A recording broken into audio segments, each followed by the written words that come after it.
how you're doing. Let's get to know you. Well, I'm doing okay today. Had to take nasal am again last night, but it's not too bad. I just usually realize that I had it in the morning when I have like a super crazy heartbeat. Oh yeah, I usually know like when my mouth is chewed up or I got a possible headache, and I'm just like, yeah, this headache is one of a kind. I know what comes with this. Oh yeah. Yeah, we know the signs by now. Right. Like I went to the hospital and I told them, I feel like I have the headache that I have when I'm possible. And they're like, okay, we'll do an MRI and CT and EKG and all that stuff. They're like, we can do all that right now. They did it all. They're like, there's no sign of a seizure. Um, your mouth isn't chewed up. You don't have any scars. I was just like, all right, if you say so. I was like, but this headache is one of a kind. And Yeah, yeah, I had one of my regular doctors tell me because I messaged her about a really severe postictal headache that I had. And she was like, "Oh yeah, that's common with migraines." And I was like, "I'm sorry, I haven't been diagnosed with migraines. right. Because migraines That are has nothing so to do with it." different. People don't Yeah. understand how different they are. Like migraines, there's nothing like a popsicle headache, nothing like it, and it lasts all day. Mine's lasted like 24 hours. I told everybody the day before, and then we started the meeting, and everybody's like, "You still got a headache?" And I was like, "Yeah," but it went away. Just like the vibe of the meeting was so chill that it went away. Just laughing for a while and stuff like that. Um, Yeah. I've had I think my most severe one lasted, I think it was like I want to say 2 days or 3 days. But I was having seizures through those days, so it just lasted with each one, you know? yeah, Um, but yeah, those headaches, there's absolutely nothing like them. and yeah, there's nobody that understands that. I hate when they say, "Oh, this and this happens," but they're just going off the research and the studies and what the books say. Hmm. I think we need to find a doctor or a neurologist that's been going through this. Because a lot of the things like I was having my mom watch it, and I was having another person watch it, and he was like, "You guys seriously going through this?" And I was like, "Yeah." And he was like, "They don't have anything about these things that are happening." I was like, "Yeah, they don't talk about these things that are happening because epilepsy isn't talked about a lot." And yeah, they don't know. They go off the studies, what the research says. Yeah, man, before I started having seizures, I knew absolutely nothing about them. Like literally nothing. Right. And the worst thing that, you watch the movies, you see people have them in movies and stuff like that, shows and stuff like that. And I had witnessed one when I was much younger, from my mom's boyfriend, but that was completely different because that was alcohol induced. So, um, like he had a grand mal seizure, they called it. He was on Depakote and stuff like that. But he didn't have like abnormality of the brain, you know?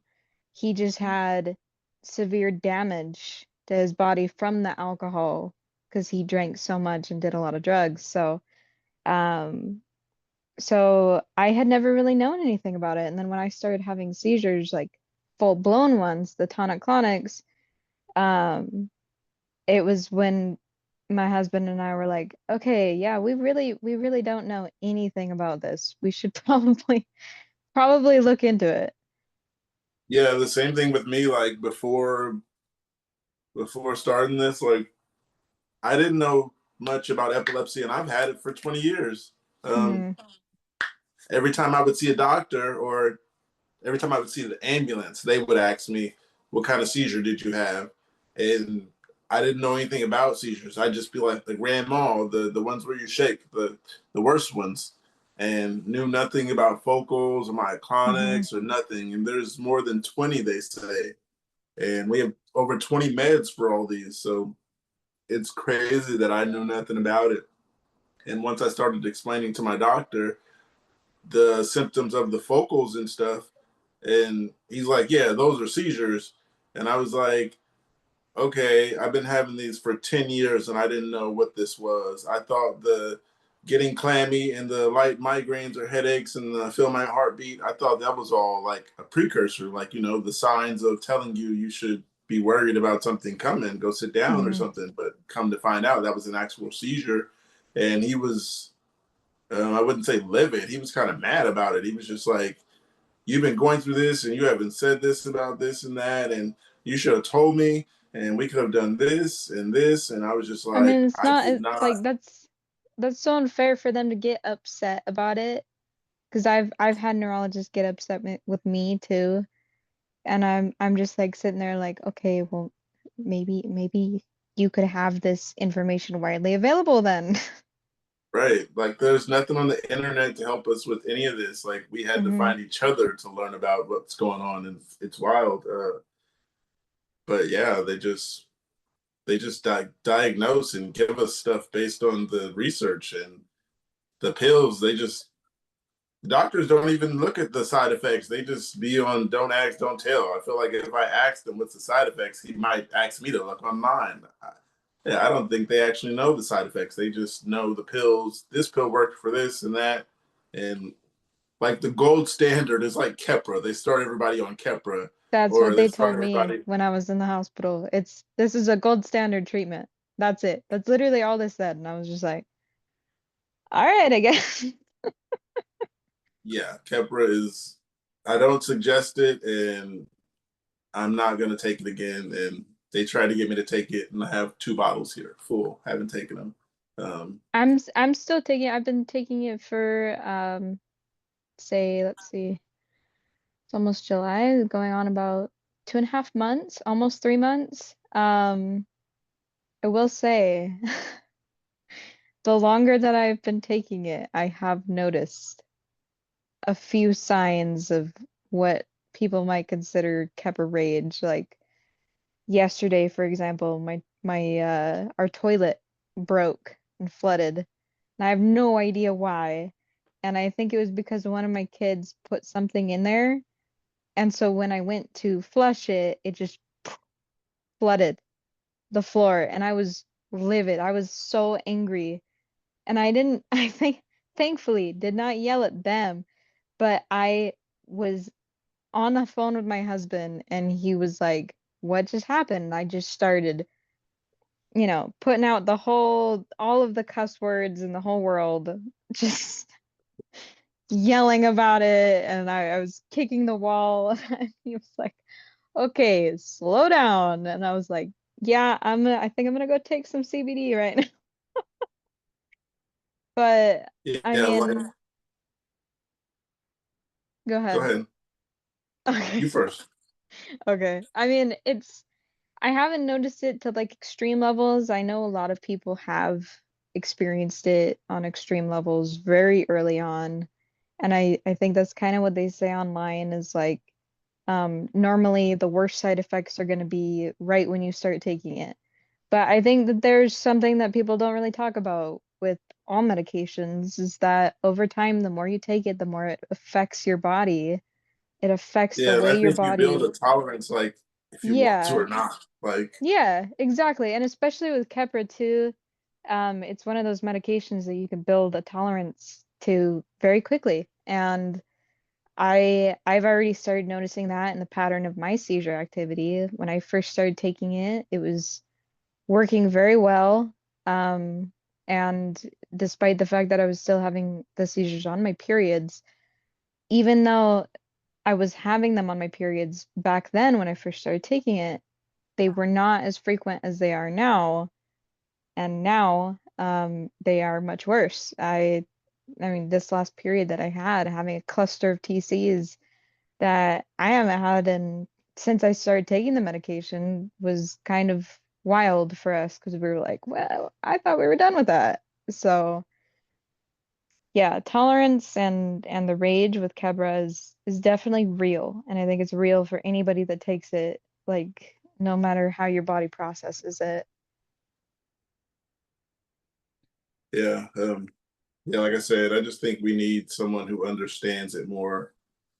I mean, they don't even have to have epilepsy. Like maybe one that just had a seizure, Or something. like even people that know people who have seizures, just somebody that has more than just book smarts in the field. Because Hmm.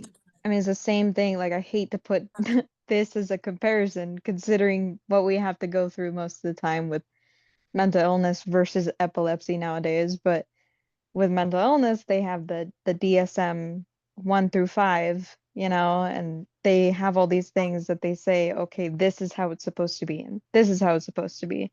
This medication is for this, and blah blah blah blah blah.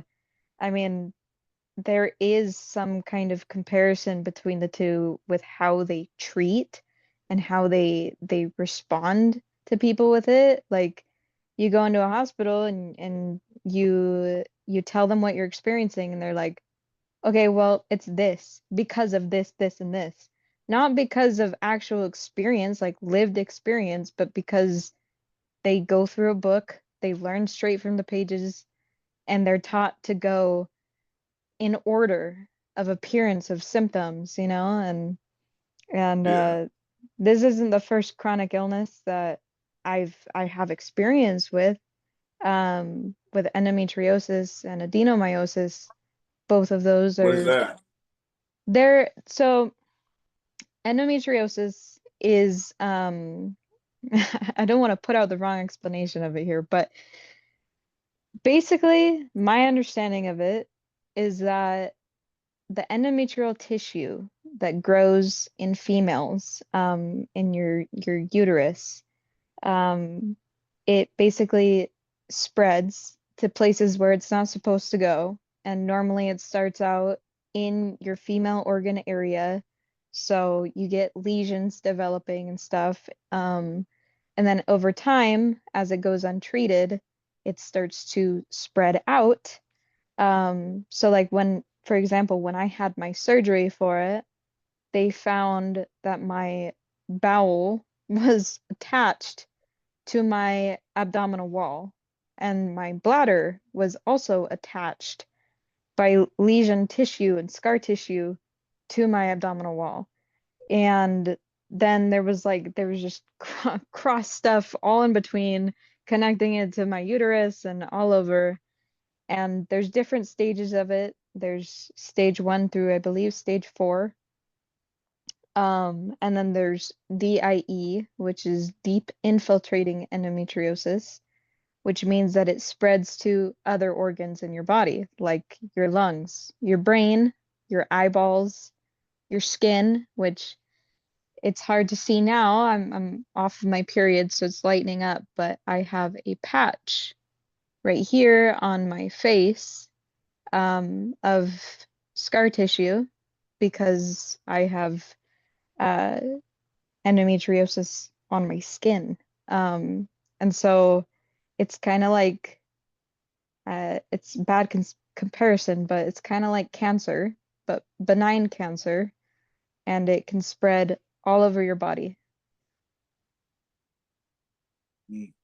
Yeah, I hear a lot about all these different autoimmune diseases, and it's interesting to learn more about them. Like now that I've learned so much more about epilepsy, I want to learn more about what other people are going through as well. Like Hmm. not just, I mean, not turn the podcast into that, but I want to learn more about other things. Like there's a lot being ignored by these doctors. Yeah, I mean, invisible illness is a thing, and there are so many different types of them, and epilepsy being one of them. People with focal seizures don't realize that they have focal seizures most of the time until it generalizes into tonic-clonics. And sometimes even then they don't get help. And so Right. like with my issues with the endometriosis and the adenomyosis, um which is adenomyosis being inflammation of my uterus. So um it basically exploded in size after I gave birth to my last kid. And I have a boggy uterus is called now, which means it's weighing down on my other organs, and it gives me really severe pain. And some doctors say it doesn't cause pain, some doctors say it does. back and forth. But I mean, if you have something that's super heavy inside of your body, an organ that's super heavy, is gonna hurt. You're gonna feel it.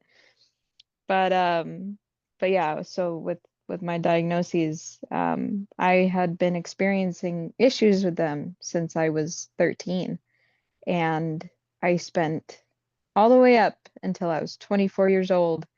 Now, well, 23 actually, because this was before my birthday when I had the surgery. Um, I spent that long looking for a diagnosis, looking for answers, looking for treatments, and I never got any help up until I learned about it myself and told the doctor, you know what? I think this is what I have. When were you diagnosed with epilepsy? I was diagnosed very recently, actually. That was in, So I you're was new to on, this. oh, very new, yeah. May 6th. I was officially diagnosed May 6th. And you've actually But seen a seizure because you've seen your stepdad have a seizure. Or I don't know if you refer to him as your stepdad or well, your mom. yeah, I didn't like him very much, but yeah, I had seen a seizure before. How's Um, that? Because I never seen one, and I know that like everyone says, oh, people are traumatized from seeing the seizures. How was it for you seeing a seizure? Is it traumatizing? I mean, I'm kind of an oddball to ask. I don't know why I'm like this, but I have a very nonchalant reaction to most things. Well, that's me. I Um, think it's the pills. yeah, when I saw it, I was very young. I would think I was like, I want to say like 10 or 11. Um, I just thought it was gross. I mean, he was bleeding out of his mouth. He bit his tongue off, and it was gross to me. And I was mostly angry about the fact that my mom had used my pillow to put under his head. And I Probably didn't was even bleeding. really like, I don't know, process what I was seeing. But like thinking back on it today, I remember seeing it. I'm like, okay, yeah, that made that makes a lot of sense.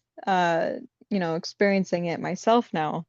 Um, but yeah, I think if it had happened to somebody that I cared about more, it probably would have affected me differently. But because he was kind of an a-hole, I didn't really care too much. I understand that. Yeah. I get people telling me all the time, "You're not serious. You don't look serious," and it's just like I'm listening to you. I'm just hmm not reacting or crying or angry or giving you a facial expression because I'm listening. I'm taking it in.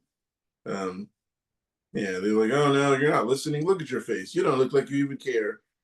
It Yeah, isn't that I've I don't care. It's just I'm taking it in, and if it makes me cry in the end or makes me happy in the end, you'll get that. But I'm not gonna ooh and ah and wipe my eyes and tears as we're going. Just get it I out. do wonder if It's, that's like a common thing in people like us. I've noticed like a few like joining in the podcast, I've noticed like a few people that I'm like, I am very similar to that. Like that's how I react to things. Um, but like I'm very much the same way. My sister years ago told me that I was somebody that had zero empathy and called me a sociopath. And I was like, okay, well, I'm not a sociopath, but I'm sorry. I did not want to react right away. I process things. yeah, no one thinks like us.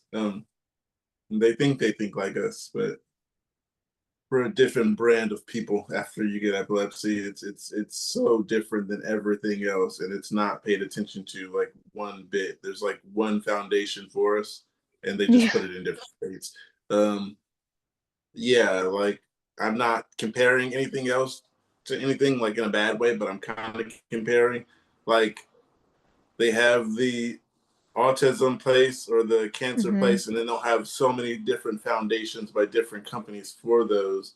Not that epilepsy is bigger than cancer or autism. I'm just throwing it out there. Um, But yeah, there's nothing like when you look on the online about stuff with epilepsy, it's kind of just a bunch of people's opinions, and But most of yeah, them and don't have epilepsy. I think that is a problem too, because it's not that we're not comparing it to other people's illnesses, other people's pains, what they've experienced it. We are just trying to seek like a community of our own, and because there really isn't outside of here in what you've created, there's no information widely available to us. I mean, like for example, people who want to get seizure alert dogs, there's like no resources available for that. You have to just figure it out on your own, and Right. it's so There's like I expensive. talked to a doctor about it, and he gave me a phone number to call someone else. And he's like, "These people should be able to help you." And I called them, and they tried to send me to someone else, and I was just like, "I give up." I'm sorry if I Yes, don't have it's a prescriptions. roundabout. It's a roundabout, and it's not really fair to say that like we're comparing it to cancer when we ask for our own platform too. It's just we need something considering how debilitating this is for thousands of people. And yes, there are people who are high functioning, who are able to go to work, who are able to drive. There's people who have, gone many years without seizures, but that's not the case for every single one of us. Majority of us don't find any control. And even if we do, it's a small amount. And then we're just left, to be told that we need to be grateful for the help that we did get because you know, you don't have as many seizures as you used to. Okay, well, I'm still having them. That matters. So yeah, it's unfair, I feel. And I've seen a lot of people with, the high value illnesses, I guess, as kind of a bad word for it, but I can't think of another one. Um, I know what you but mean. yeah, the ones that are read about more and talked about more and studied more. Yeah, I mean, even my publicized. father-in-law, he has um I think it's what is it called? Chronic myeloid leukemia. He has leukemia. Um and he's got, t-shirts and gear and all this and I love him. I care about him. It's amazing that he has the support that he has and all of these teams that are able to help him. Um, but he's still out there. He's working every single day. He works this crazy, insane job. It affects him from time to time. You can see it in his face that, he's skinnier, he's not doing as well. Um, but he has support, and I wish that people with invisible illnesses that aren't as widely talked about had support as well. Um, because they deserve it. They do. They deserve all of that support. They're going through something terrible that could end up killing them. And I feel like at the same time, with SUDEP, with all of the many crazy ways that we could die in our sleep while we're on the road, while we're out and about living, um, I feel like we should get support like that too. Yeah, because I don't know if you heard me before, but like lately, my seizures, the word I was going to use was graduated. They graduated from shaking to the myoclonics and the sweating, and then they Hmm. graduated to wandering off. So I've been going through that lately, and it's absolutely horrible. It's like I want to go do stuff with my kids outside the house, but I don't want to wander off on them. And there was one time I wandered off and I seen a guy and I just kind of followed him and just went into his house with him. I went to his house before he did. He opened the door and I just like walked past him.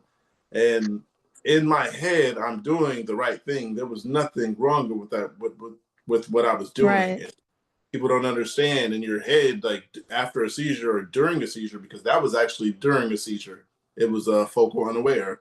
Um, I was unaware that I was doing things wrong, Actually, I think that's a focal aware. I was aware, but I didn't know it was wrong. Like I went in Right. this man's house, I went in there and I sat on the couch and I laid down and I told him, I know somebody here. He's like, no, you don't. I'm like, yeah, I do.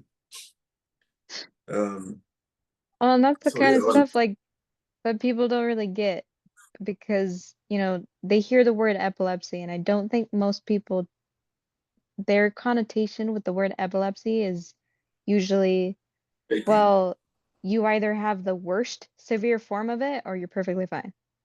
And it's either you're bedridden or you're not. And you have to understand that like this stuff, what's going on inside of our brain, it's our brain. Our brain controls everything in our body. It controls the way our heart functions, the way our stomach functions, every part of it. And if something is not going right in here, then the rest of you isn't going to go right either. And that's like the most confusing part for people who are like developing it later on in life too. Like for example, in my case, um, I went from being a very intelligent person. I prided myself on knowing everything and being able too. to talk, a certain way and explain things a certain way. And then all of a sudden I went to not being able to talk properly. I stumbled over my words. I just drift off in sentences where I forget what I'm even talking about. And Right. it's the part where you were talking about going into that person's house, the stuff that my husband has told me that I've done, I'm like, I'm I did not know. I'm so sorry, but I did not know. Because they're looking at us like, okay, well, you're functioning, you're moving, you probably know what you're doing. No, we have no idea. Right. Like you said, it's just hard to retain info. It's like Hmm. I can go read a book and go into the next room and tell everybody, "Oh, I just read this book," and they'd be like, "What was it about?" And I could totally just be like, "I have no idea, like not one part." And it's insane that people don't understand. When I don't remember, I just don't remember. It's like nothing I can do about it. It's like Yeah. I can sit there and go, "Oh my goodness, what is it? What is it? What is it?" It's coming to me, and a lot of times it doesn't come to me.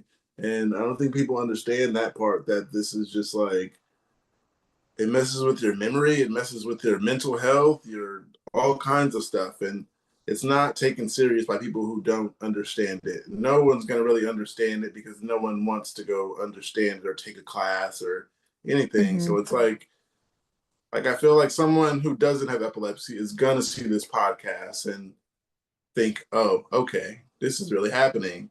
I went to work, I went to school for this," or a neurologist like, "I didn't know this happens. I read this and I went to school for this and they never said that." I'm Well, hoping and that that's happens. why, yeah, like I think that that's incredibly important because with the severe lack of knowledge around epilepsy, it having something like this to be able to truly explain how it feels, what it looks like, um, and how it changes you throughout your life, like your personality and the way that you function and all of these things. That information is going to go either help someone who has it and doesn't understand quite yet, like what it's going to feel like. Maybe they just got diagnosed, or, you know, they know somebody that has it, or they help people that has it, and it's going to help them be more empathetic and understanding of what these people are experiencing, because it really is just such a dramatic shift from being a normal person, going through life normally, and then the next second you're a completely different person and you're grieving who you used to be.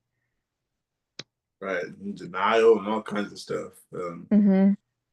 Yeah, it was just like I couldn't prevent it because I was run over by a car. Um, So I think eventually I was just gonna get it because there was soft brain tissue on the side of my head, which they call encephalomalacia. It's just soft brain tissue, and it's like nothing they can do about it. Basically, it's like brain damage. It's just gonna be there. Some people they think, oh, I can just get this piece of my brain taken out. There's people who've got quarter pieces of their brains taken out, and they're still having seizures.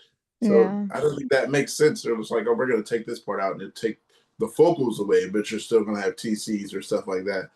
It's crazy. And then they're like, give you the VNS and you're still on medication, you're still having seizures, or people don't get the RNS. I don't Hmm. understand that. They're telling you this is gonna help, but you're still gonna have seizures. I'm not gonna get a surgery unless you're sure that one of these is gonna go away. Either I don't want meds or yeah. Either Well, and I'm that's not the hard gonna have part is like seizures. there's really no treatment that can really fully treat all of it because each seizure that you have, I think Kate's talked about this before. Each seizure that you have, your brain is learning how to better seize, and the pathways are being made, and they can remove one part, but there it could be still happening in another part. And that's the other thing is that I didn't know that you could have multiple different types in conjunction with each other. And so when I was first learning about it, I was just like, okay, I have generalized tonic-clonics. I don't know what that means. But then I go to see my neurologist and he's like, well, right side temporal lobe epilepsy with catamenial. And I'm like, but I didn't wait, what? I'm like, Right. I thought it could only be one thing or the other. I didn't know it could be things on top of each other. And then at that point, like the treatment options that are available to you, they're not going to cover everything unless you're on like 6 or 7 meds at once. And there are people who are on 6 or 7 meds at once, and And it's still still having not fully seizures. helping. Yeah. And then, Uh, you know, at that point when you're diagnosed as, uncontrollable, then it's like, well, what am I supposed to do now? Just give up? Like right. you can't give me anything else? And they just have to keep going through the process. Like the diagnosis is not the end goal. It continues even afterwards because you have to keep going in, keep getting tested, keep checking your levels, checking for new things that are occurring. And there's just so many components to it outside of just, okay, you're diagnosed. Now you have help. Right. Because No, there's more. they like the neurologist in particular. Like I told them, I'm looked up insomnia, and then the sleep clinic they told me I have sleep apnea, and I was like, still I can't like sleep. I can't get sleep. Like I'll be up at like 5 in the morning, like it's 12 midday, and I'm just not sleepy. And then Hmm. sometimes I'm like, okay, maybe I'll just turn the TV off, and 2 hours pass. I'm just laying there, and I started thinking, was I asleep or was I just daydreaming and laying here? Because I don't feel like I've been asleep. I feel like I've just been thinking and laying here for 3 hours. And it's Yeah. crazy. Like they just wanted to hear, I got these for you. You can take these for your sleep and it'll help you sleep. Yeah, it's like they give you something for something else, and then you take both of them, and your kidneys go bad or something like that. And it's just so much different side effects from so many different pills that I just like, I can't do this. And I don't have a neurologist right now because he retired, so I'm waiting to Hmm. get a new one. And I'm just thinking this new guy or new woman or whoever is gonna want to add something because they don't know about the past, and the other guy dealt with them for 20 years. Or you have to Like, go through the like tell him, process all over I'll tell again. him, and he's gonna be like, "Well, we can do this and this, and you can take this." And I'm gonna tell him, I'm not taking any more meds. We can up the Hmm. dose on what I'm doing now because, like I told my last neurologist, I told him I don't want to take more pills. We can stick to what I'm taking. And he's like, "But you're still having seizures." And I'm like, 5 years ago, I'm having two a month or 6 to 12 a year and stuff. Now I'm having like 3 to 5. So I'm totally comfortable with that. That sounds ridiculous for someone to say they're comfortable with that. But I'm comfortable with that so that I don't have to take another medication. I'm Well, and comfortable. that's the thing. I've got myself from down from the so many a month and a year and all that. So I'm kind of comfortable with that now. So Yeah. Yeah, I feel like we could up the dose and maybe get them down to 3 a year from 3 to 5. But I stopped with nicotine and I started taking these B12 by Nature's Made. Shout out to Nature's Made. Um, yeah, those have been working. Like the day I started taking them, I had a focal that day, and I was just like sitting there looking out the window, and my stepdad, he's like talking and talking and talking to me. Um, I could hear him talking, but I couldn't really make out what he was saying. Hmm. I wasn't looking at him. I was looking out the window at a tree, and I'm just like looking at this tree and like, why can't I take my attention off of it? I'm hearing background noise, and when he's talking, it's like I'm here like at a football game. Like everyone's talking and it's just cheering. You can't make out what anyone's saying. It's That's just kind of how it gibberish. was. And Yeah. that's no one takes that part serious. They're like, oh, you hear this and this, you're hearing things. No, like I did not understand what you're saying. I hear you, but I don't understand what you're saying, and I can't take my attention off something else to pay attention to what you're saying. So Hmm. when I came out of it, all I heard was nachos. How's that sound? And then I told them, I didn't hear anything you just said. I was like, can you start over? And he was like, yeah, you were kind of looking funny, like you were spaced out. And I was just like, yeah, I found out that that's actually a seizure. So I just sat here in front of you and had a seizure. And you had no idea. We had a conversation while I'm having a seizure. Um, That's happened a couple of times with my husband and I. Like he'll be talking to me and he says like I'm responding, but the longer it goes on, the less I'm making any sense. So like I think this was like last week. I had a focal cluster attack and he he and I were making jokes. We were talking about this person that he had met, and the first time I stumbled on my words, he gave me this funny look. And I was really confused. I was starting to get more confused, and then I was just gone because I lose consciousness with every seizure. So I was just gone. And he said that I was continuing to talk, but I was just kind of like, like just not making any sense at all, and just I gibberish. understand. And he was like, okay, yep, it's happening. But Yeah, I like that talking to people with epilepsy, they just understand. And when yeah, they are laughing, they're not laughing at you, they're laughing that they totally relate. And they're like, wow, this has been going on. And they're laughing at it like, oh, I've been going through this. And now it's funny because I've been going through this and I thought it was nothing. So, yeah, yeah, there's that. And then, yeah, just like talking to people. And like I'm proud of the people who have theirs under control. They're taking medication and stuff at work, or they're take the RNS or got the RNS or VNS and it worked for them. I'm happy with that. But the system doesn't see that that's not going to work for everybody. yeah. What works for some people is not going to work for everyone, but they don't take it as that. Like, Well, and it's so hard to tell too who it's gonna work for because all of our brains are completely individual. There's not been a single study finding any similarities between any one brain.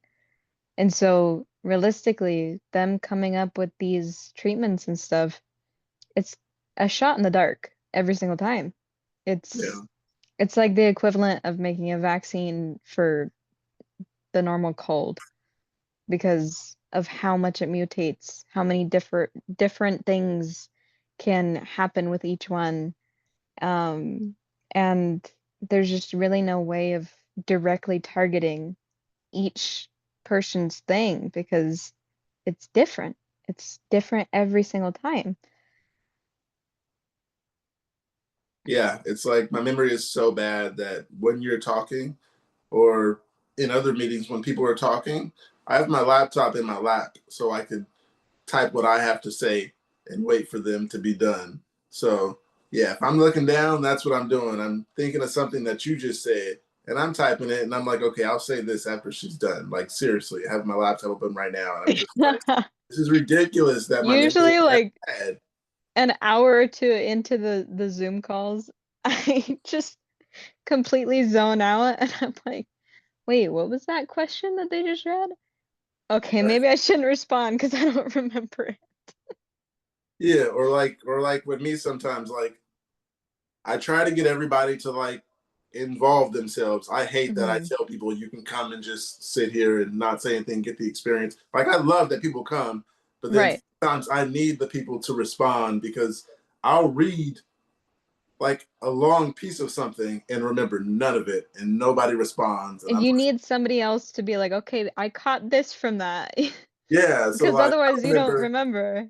I remember no parts of it, like a 2 minute piece of reading, and Hmm. no one has anything to say, so I just move on.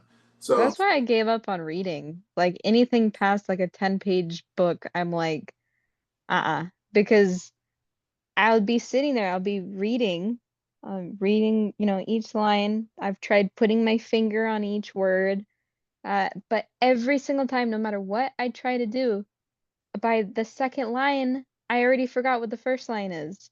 And so I just had to give up. I was like, okay, I'm done with this because it got so annoying to a point where I was angry, unable to read. I was just like, okay, I guess I can't read anymore. I'm over it. I'm sick of it. right? Like same with me. It's just like I feel like sometimes when I'm reading, the words get jumbled up, and it's hard to explain. Hmm. But seriously, like sometimes I'll read a word and yeah, and it'll be not the word that was there. I'll be Right. reading, and for some reason I paraphrased because I don't know why. I said what was said, but I paraphrased it, and I do not know why. And it's getting out of control to where sometimes it's angers me like wow, like no one, it has me always thinking like these Hmm. doctors are not asking about things like this, and this they'll refer you to someone else because you have this going on and stuff like that, and it's just repeated process like the thing with the dogs. um, Hmm. he gave me a number to someone else and they gave me the number to someone else, but they gave me the number to the other people. They said this company will refer you to us.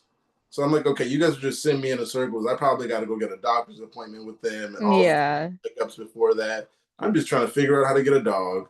um, you have the research from my last EKG and MRI and all that stuff, but that company, they want you to get referred from somebody else, and that company's probably going to send me back to my own doctor to get newer MRIs and all that kind of stuff. So I gave up on it. I'm just like, I need to work on finding somebody who's going to be around 24 hours instead of finding That's a the doctor who's confusion too diagnosed.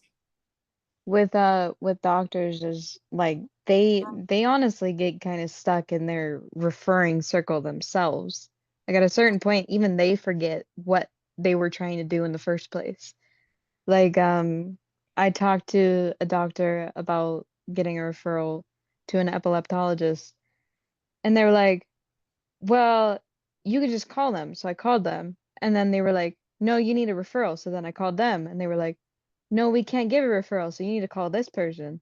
And so I called that person. And then that person was like, well, no, we can't do it either. You just need to see a neurologist first. And I was like, okay, but I've done all of these things. I've already seen a neurologist. I've already called all the people. Do you remember what you were trying to do? And they were like, oh, right. Well, you should just try calling them again. And I was like, okay, you know what? I'm over it. I'll just walk in. Like no one understands how hard paperwork is to fill out. Like Hmm. it's crazy how hard it's become. Like it was never like this. Like paperwork, I'll fill out a few lines and then I just be like, I don't know why I'm tired now. Like I Yeah. was just reading. And This I get that way too with like very small things. Like I'm just wondering why the hell am I so exhausted all of a sudden? This was very easy to do.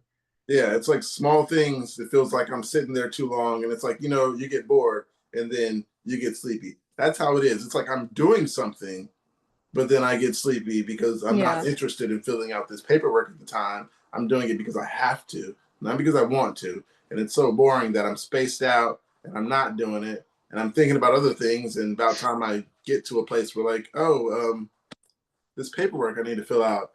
By then, I'm like, I'm tired. It feels like I've been sitting here 30 minutes just in my head thinking about stuff, and I only filled out 2 lines. And yeah, it's things that people don't understand is what bothered me. And the biggest misconception is just that people think all seizures are shaking. And Yeah. that has to be changed. They have to understand that more comes with this than shaking, because if they don't, no one will ever know that, I just wandered off. One day I just wandered off. I got dressed one day, and the whole day, like, I cleaned my room, I'm getting dressed, I'm dancing to music I have on and stuff. And then I only remember bits and pieces of that. I was blanking out in between there. So basically, I'm having a Hmm. cluster. And in the end, I came to, and I was sitting in the front by the pool. Um, Come to find out, I talked to someone else, and told him about the walking into places and blackout things and how they said I look like a zombie. And he's like, "Bro, you did that here before." And it was in a smoke shop. He was like, "You came here and you were just like spaced out and you were just like walking around the island in the store looking at all the bongs and stuff." And he was like, "You did this for like 20 minutes. And then I said something to you and you said, 'Shut up.' And then you walked out."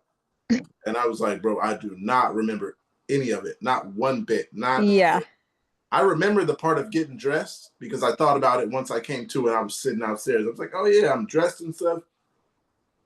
But he was like, yeah, you had your ear pods on. And he was like, you were just kind of bopping to the music or whatever. And then I said something to you after like 20 minutes because you were standing there. And he was like, then you would step somewhere else and just stand there and staring at him.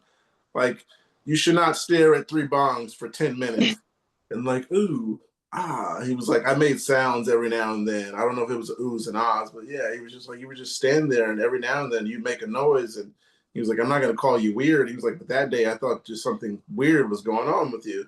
And I was like, no, I have seizures. And he was like, oh, okay. And he was like, I know someone who has seizures. I didn't know that you guys have space out seizures. And I was like, yeah, that's not what you call them, but yeah, we have seizures where we just space out. We might seem like we're there, but we're not. And Hmm. it's I don't think it's gonna change. It's gonna be hard. Eventually it's gonna change, but it's gonna be hard. We're gonna have some seizures in front of somebody and then tell And them, that's I don't that's remember the what you thing just said. too, is that like when my journey first started out, because I've been dealing with this for a year, but my neurologist thinks it's been much longer than that. Remains to be seen for now. But like I had similar stuff to that when I was younger. Um, I had blackouts, and I was told initially that the blackouts were part of a mental disorder. Um, but I would completely lose consciousness, and then I'd come back and I wouldn't recall anything. And they were like, "Oh, yeah, you had a blackout. It was just a panic attack." And I'm like, "Okay." I just stuck with that for a while. But in the beginning of my journey with this, I would go into the hospital. My husband, he would tell them, she had seizures, and they'd be like, "No, she's fine. There's nothing wrong with her." And they would just try to pin it on something else, but never really look further under it. And it takes like a specific kind of person, I guess, because that's how my new neurologist is now.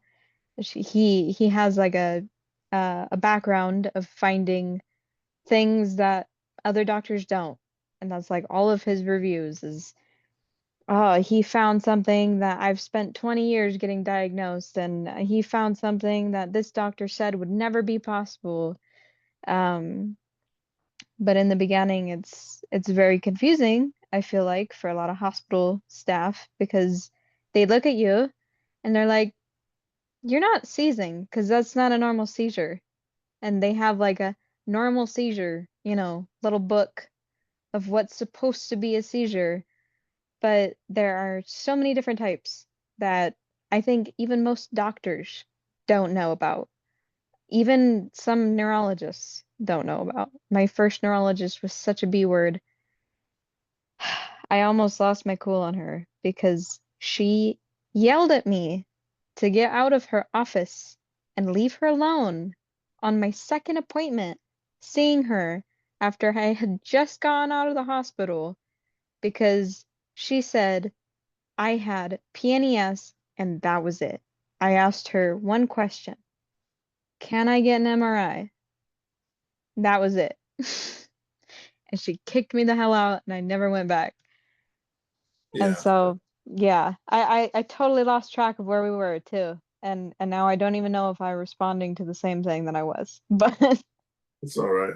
that's what happens. Yeah, it's like I feel like the few things that I did tell my primary, and I told him I'm gonna tell my neurologist this, and I'm like, I just wanted to let you know about it. And he's like, well, this sounds like this, and I think you can take this for this. And I was just like, I'm gonna talk to my neurologist, and then I'll give him the information. I'll give you the information, and we'll get back to you. And he's like, he's probably gonna say the same thing, but you're not a neurologist, so you don't know if you didn't take neurology, or I don't even know what class it is to take, But if you didn't take this, then you don't necessarily know anything about the brain. And my left side is Yeah. encephalomalacia and stuff. I told him I have encephalomalacia on the side of my right side of my head. He didn't even know what it was. He was just like, "Can I get an MRI?" And I was like, "No, my neurologist took an MRI. You can contact him and do all that." Yeah, like I don't care about your interests in what I have going on. Yeah, it's like if you want to know what's going on, I'm not gonna do something different that I just did last week, or it might be Yeah. last year, but this stuff is the same. So either you're gonna check it out or you're not. I'm not doing extra stuff. And yeah, and it was like there was this study for epilepsy, and they wanted you to do certain things that they wanted you to do that would cause a seizure. And I was just like, no, these things aren't going to cause me to have a seizure because these are for everybody. Yeah. Everybody has Everybody seizures has for different different triggers. reasons.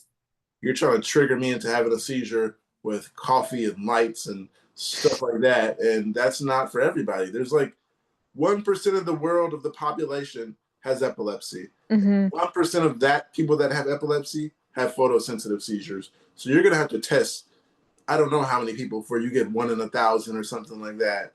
And it's crazy how they just think everyone's the same and every seizure is the same and you all feel the same in the end. It's just a headache. It'll go away. Well, and No, that's the messed up part about these studies too, is majority of the time the only purpose of them is to set up references for other people. So all you're contributing to is misinformation for other people later on down the line. That's the right, screwed up part because they're putting this towards other people and telling them, well, this is how things are, but that's not how things are. It's different. It's different for right, every single person. Like my triggers are different than your triggers. My triggers are my hormones and lack of sleep, and some people have the same one, lack of sleep. That's a common one, but not everybody has the same ones. And like mine, if I go up too high in elevation or too low in elevation, then I start to feel like I'm gonna have a seizure. Or I have car sickness, and that messes with my equilibrium. So if I start getting car sick, I'm probably gonna have a seizure. And so like each person's body is so different. It's you can't just put one label on it. yeah. It was like the Kepper rage thing. Like some people said they got it and it lasted so long, and some people said they didn't get it or they just felt like it changed their personality. I have the hiccup so bad. It's okay. I But get that too. Usually it's before a seizure though. So oh man. yeah, be careful. Well, so you're Pookie sitting at the moment then. Yeah.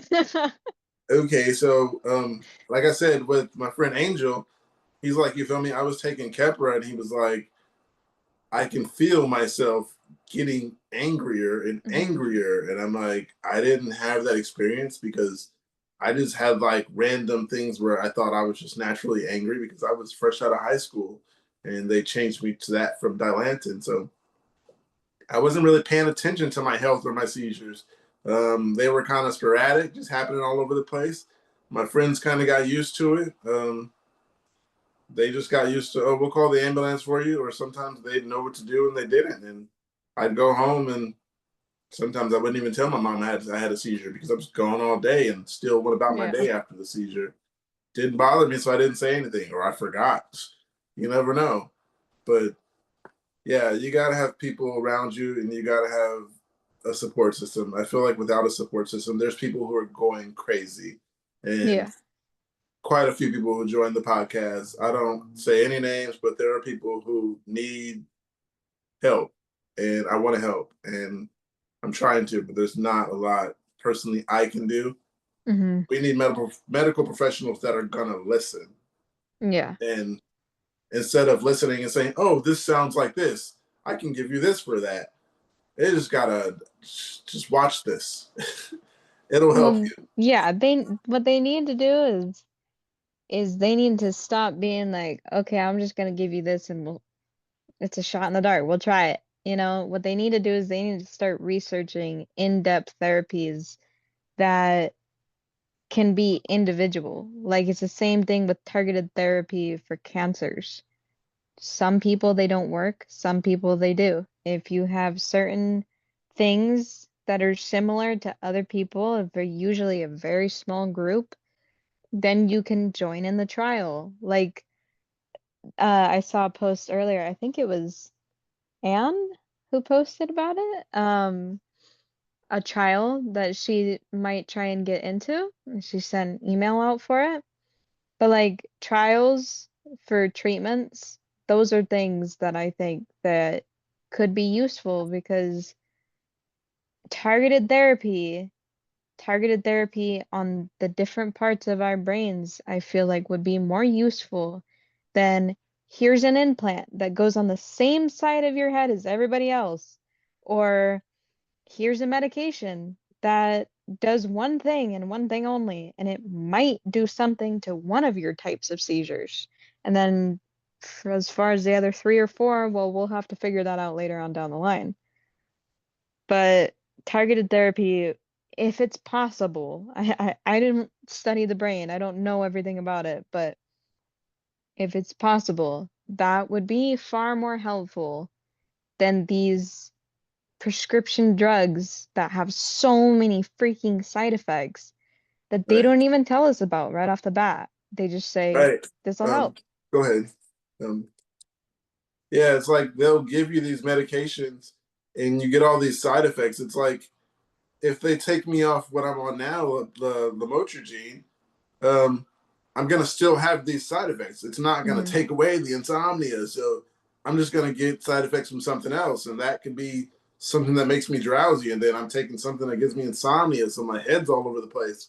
I don't want to change medications. Maybe up the dose, but I'm not saying that everything's cool. But so far, like I said, I got my seizures down from being so much worse than they are now. So Well, I and that's am the part, like the comfortability that I think some support persons, at least in my case, don't really understand, is the comfortability in being in a place that may not look better from the outside, but being the person who's experiencing it is better than going for something that you know might make things worse. And so, like with the Kepra, for me, I am scared to switch to anything else. I I know that it's not doing as much as, it could be doing. They might up the dose. They might want to add on another medication. I'm scared for them to do that because I don't really want to try something else that might give me more side effects than I have right now.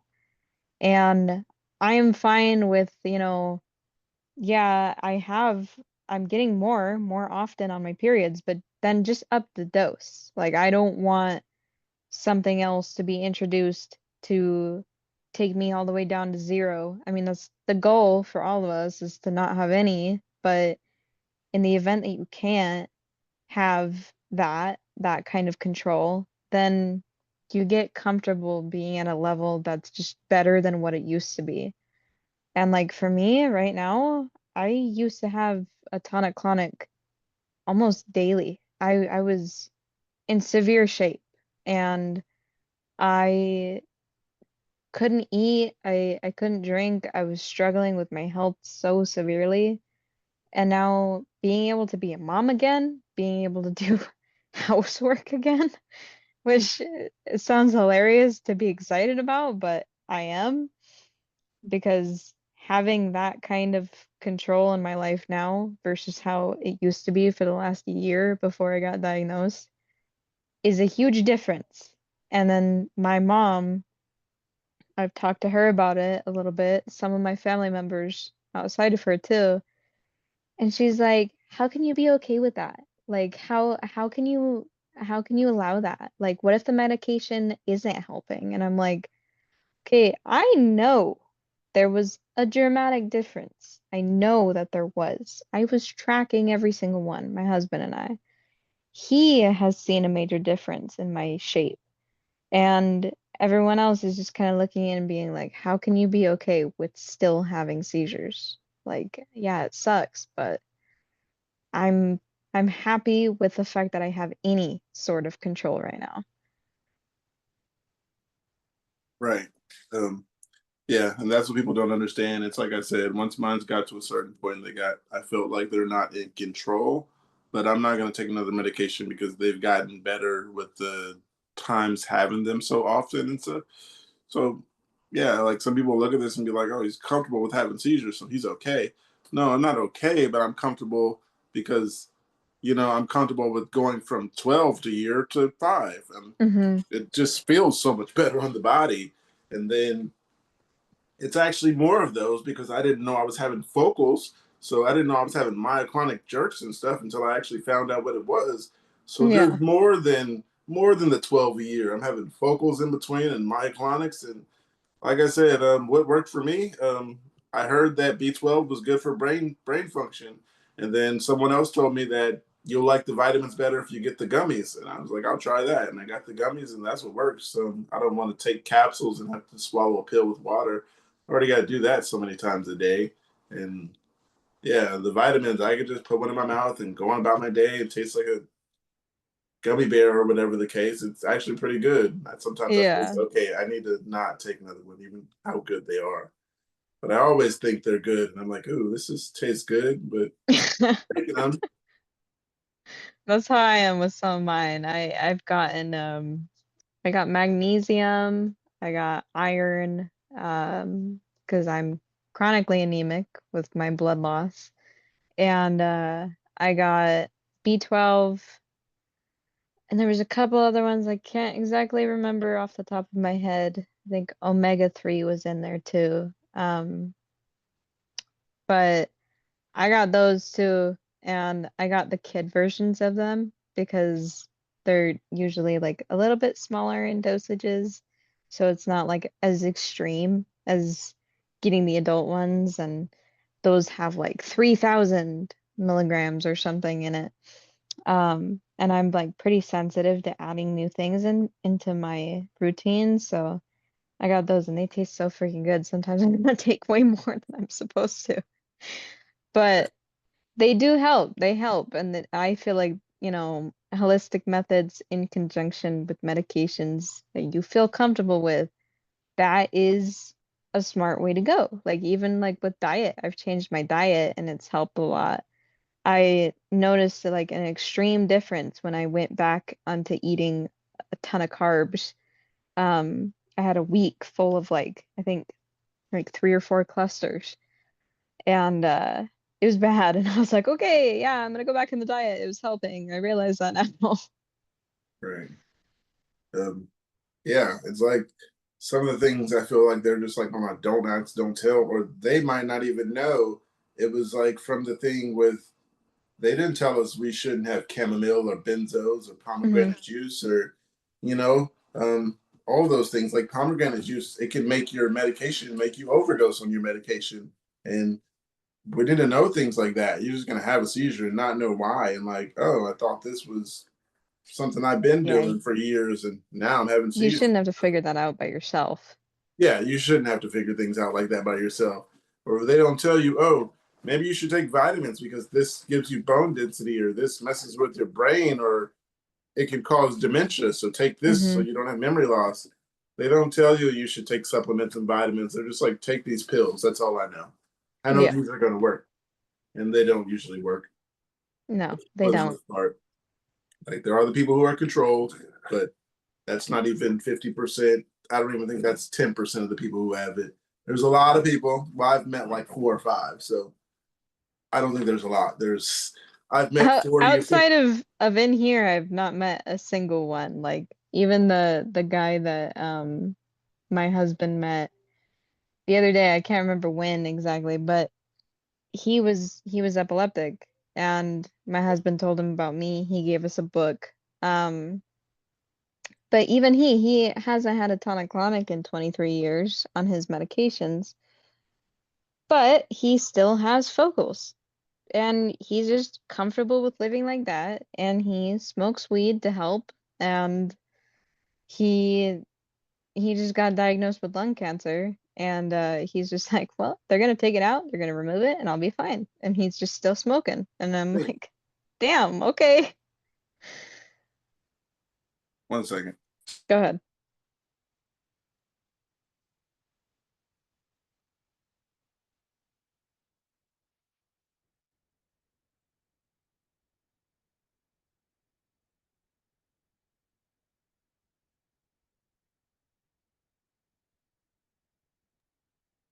I do not know why I thought covering my mouth would work. And I was like, no, that's not gonna mute the phone. So yeah. Um, yeah. Another thing is like, um, there was another friend of mine. I'm not sure if you remember Jeff, but Hmm. he was like, they had him like sleeping in a hyperbaric chamber, and they don't tell you that that's not good for your epilepsy, and that's causing you seizures. And he's sleeping in it. Well, actually, I don't know if he's exactly sleeping in it, but he was having seizures in his sleep. Well, Hmm. he has what's it called? Oh, What are you doing, Mom? nighttime seizures. I forgot what it's called. Nocturnal? Nocturnal seizures. Yeah. And the day after he didn't sleep in that, he didn't have a seizure. And they don't Yeah, tell that's you it's online that it could cause seizures, but the neurologist probably doesn't know because someone else gave it to him. I think the like breathing doctors are giving, not breathing doctors. Um, and it's something to do with your lungs and stuff because you put the mask on and stuff. Um, but yeah, the day after the night he didn't sleep in it, he didn't have a seizure the next day. He said in What his is sleep or nothing. So yeah, he's like Kate saved my life. Um, that? but yeah, great researcher. Um, sorry, my son. it's all right. Hold But on, yeah, get you yogurt, okay? they didn't tell us that some of these pills cause dementia, which sucks because you already have bad memory, but then dementia, that's even worse. It's like you're just not yourself anymore. It turns you into someone you might need to be in a Well, home. that's the thing too, like comorbidities, like my family, my mom's side, she has, oh, no, I am not having a seizure. Um, but like my mom, she had rheumatoid arthritis, and my grandma had issues with arthritis as well. And so like us kids, we have um bone density issues too. And so when I found out about the Keppra, I was already like weeks into taking it when I found out about the Keppra causing bone density issues and memory issues and stuff like that. And I was just like, oh, you know, I feel like that probably should be a question that they should have to ask you. Because they do that with other things. Like with the medications that I was taking for the pain for my endo and adeno, they asked me questions like, do you have an arrhythmia? Do you have a history of heart disease? Questions like that. But when it comes to the neurologist giving you medications, they ask absolutely nothing. No questions. They're just like, take it, try it out, see how it goes. If you don't die, Right. you're fine. You know? Right. It's like, okay, well, I don't really want to find out. I don't want to, what's the word kids use nowadays? I know I'm a kid too, but I can't stay up to date with these. FAFO? Oh yeah. And Yeah. said that. Fuck around and find out. Yeah, find out. Basically the gist of it. They give you the medication and you have to find out. Right. Figure it out. You take them and you tell me how it's going. And Yeah. you tell them how it's going. They're like, oh, that sounds like this. I'll refer you to this person, but till then, take this. And Well, it's that's the like other none of thing too. that Like helps. I I feel had like that. I know they can't see everybody in one day, but it's like I feel like if you know this is happening, kind of just tell me to go to this person or down the hall to get an Yeah. MRI instead of 6 months away or sit in the lobby and we'll get you MRI when no one's in there. I don't know why they don't do some of these things. I may be just overreaching what they can actually do, but in California we don't do that. But everywhere else, I hear about people like saying I got an MRI 6 months away and 3 months away and stuff. Out here in California, I can go to the emergency room and I'll get an MRI and CT and all that same day. But I don't understand how it's so different. It's so much expensive, so much more expensive to live here. I think that's just like, Well, and I think too, it has a lot to do with insurance companies yeah, I really was going to screwing say, us we got over. perks with our insurances over here. Yeah, because they're like, oh, well, you can only do this a certain amount of times each year. And I'm like, okay, well, what if I need more? Like, I've seen people talking about getting blood tests to check on, or I don't know if it's a blood test, but to check on their medication levels. And I've never had that brought up to me, not once. And so when I brought up that to my neurologist, he was like, oh, we don't do that. And I was like, okay, well then how do we know that I have like enough in me? Right. Like I want to know this stuff. And then like also too, when I asked my gynecologist, I was like, I want a hormone panel, and she was like, oh, well those are unnecessary because they don't tell you anything. And I was like, And that's what okay, it I feels am to a want it. different person than most people. You're talking about most people here. Like I am very different. I have severely out of control hormone balances, so I guarantee you, if you give me one, you're gonna see some shit. Like this isn't gonna be a normal test. Right. Yeah. Just so much with these doctors.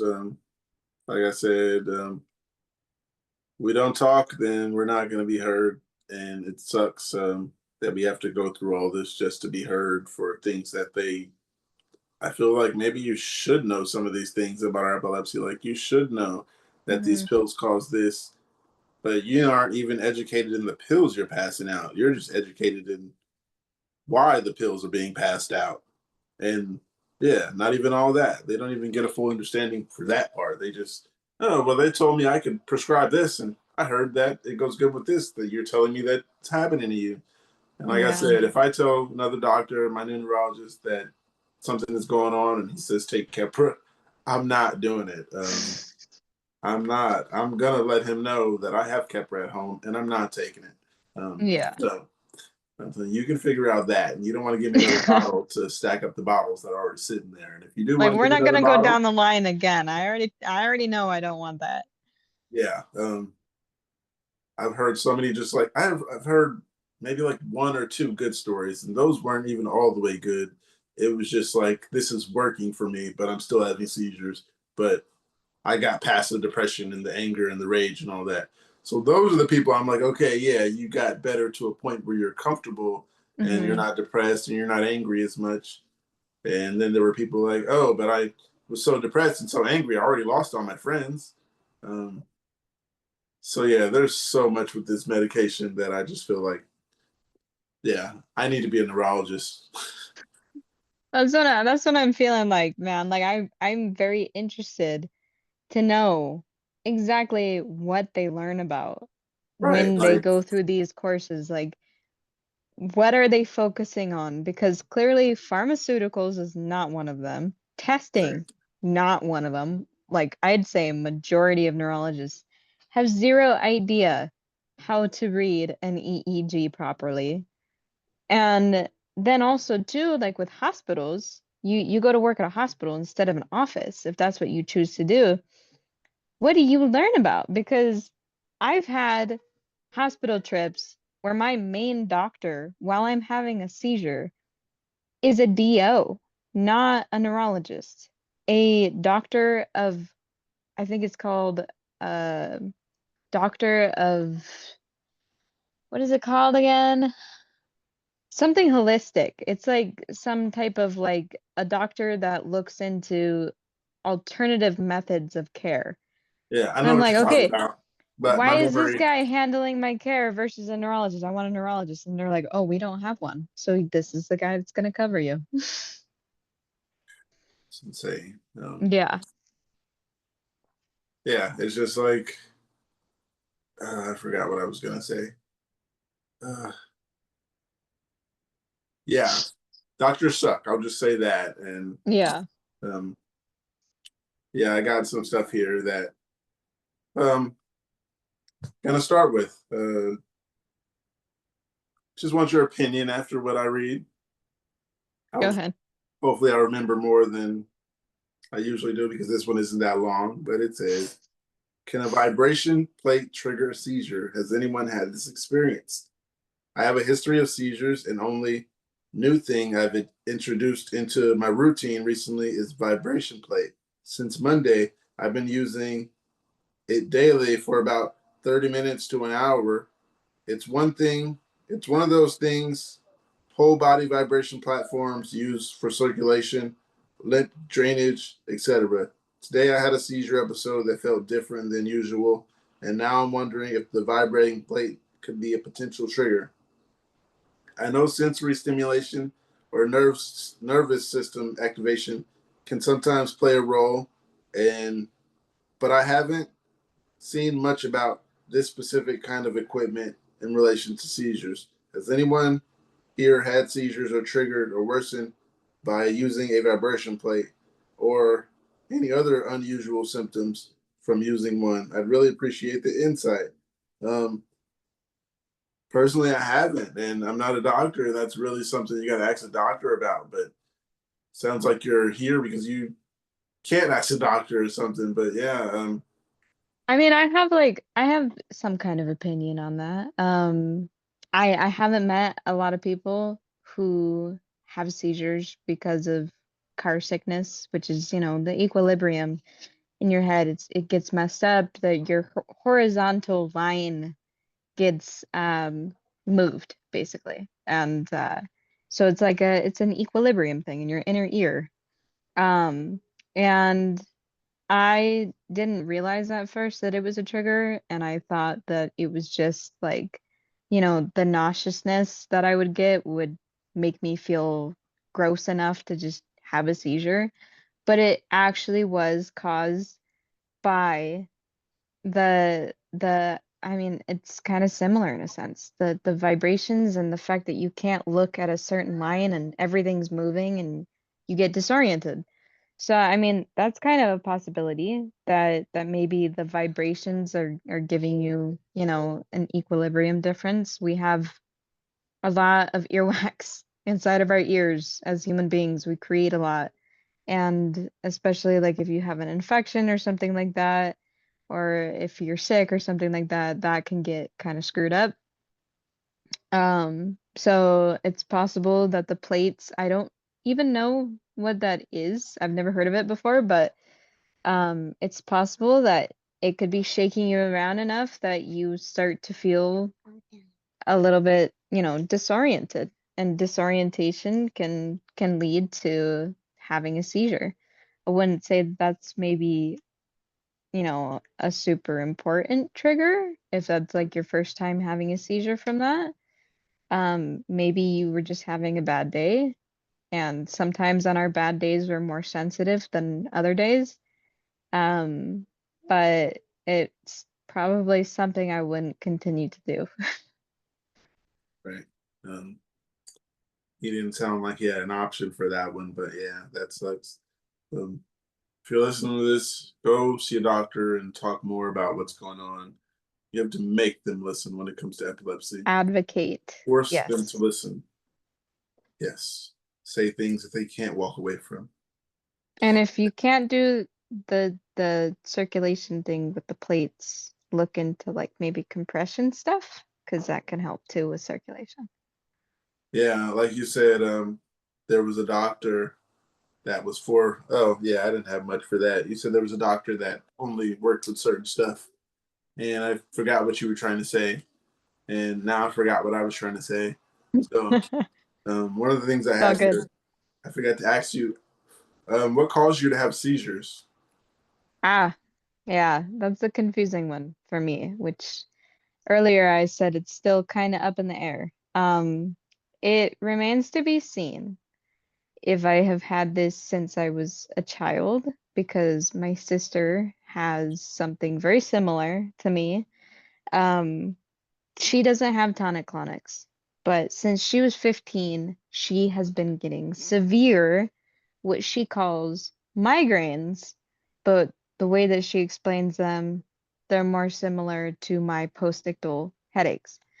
Um, and she has some really strange symptoms that come along with them. So it's possible that we have, something similar, but the main trigger point, it's either the time that it started and the lack of oxygen in my blood cells caused this to happen, or it just caused it to generalize and change. Um, that day was July 24th of 2024. I believe it was the 24th. Um, and it was my first surgery ever. I was terrified. It was terrifying. But I needed to get it done because it was the diagnostic surgery that I needed to get diagnosed with endometriosis and adenomyosis. I didn't know about the adenomyosis at first. I only found out afterwards. But that day it happened like normal. Um, I got ready to go to the hospital and my husband dropped me off. My mom was visiting to help us take care of the kids while I was in the hospital.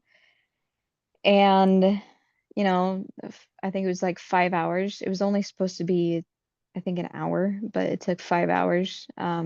So I woke up, I was pretty out of it. I was in pretty severe pain, um, because they had worked on my right lung, because I had a lesion on the bottom of my right lung.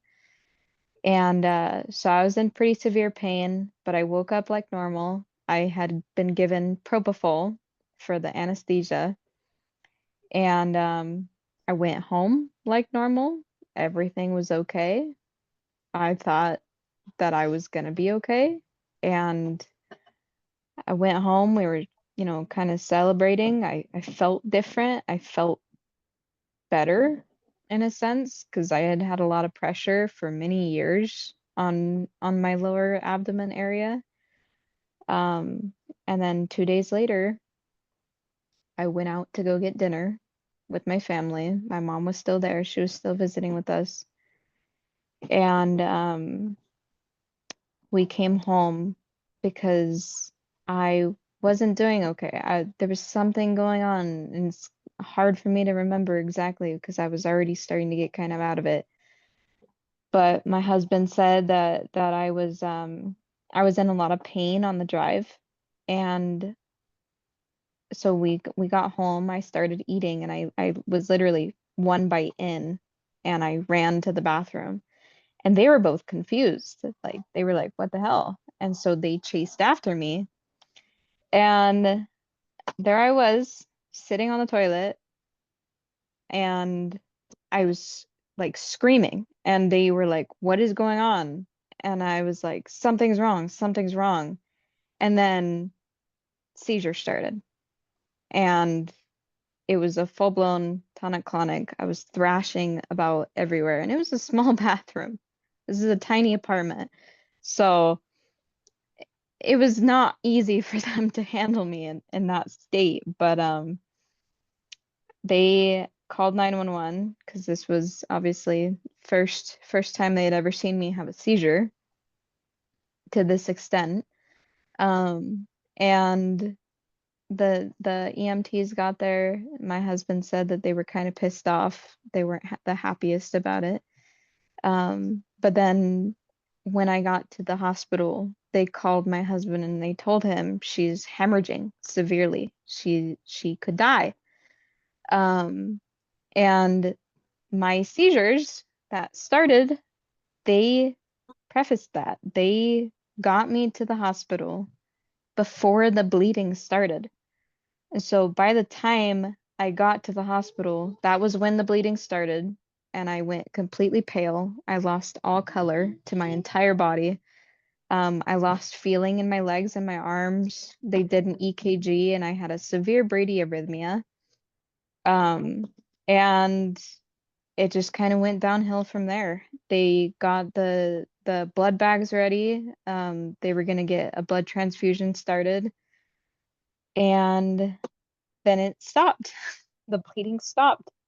I still to this day, nobody has ever explained to me how they managed to stop it and why they didn't do the transfusion because of how low my blood was. Like my blood level, it's supposed to be, I think, at like, I think normally it's supposed to be at like a 9. And if it goes past anything past 6, you need a blood transfusion. Mine was at 4.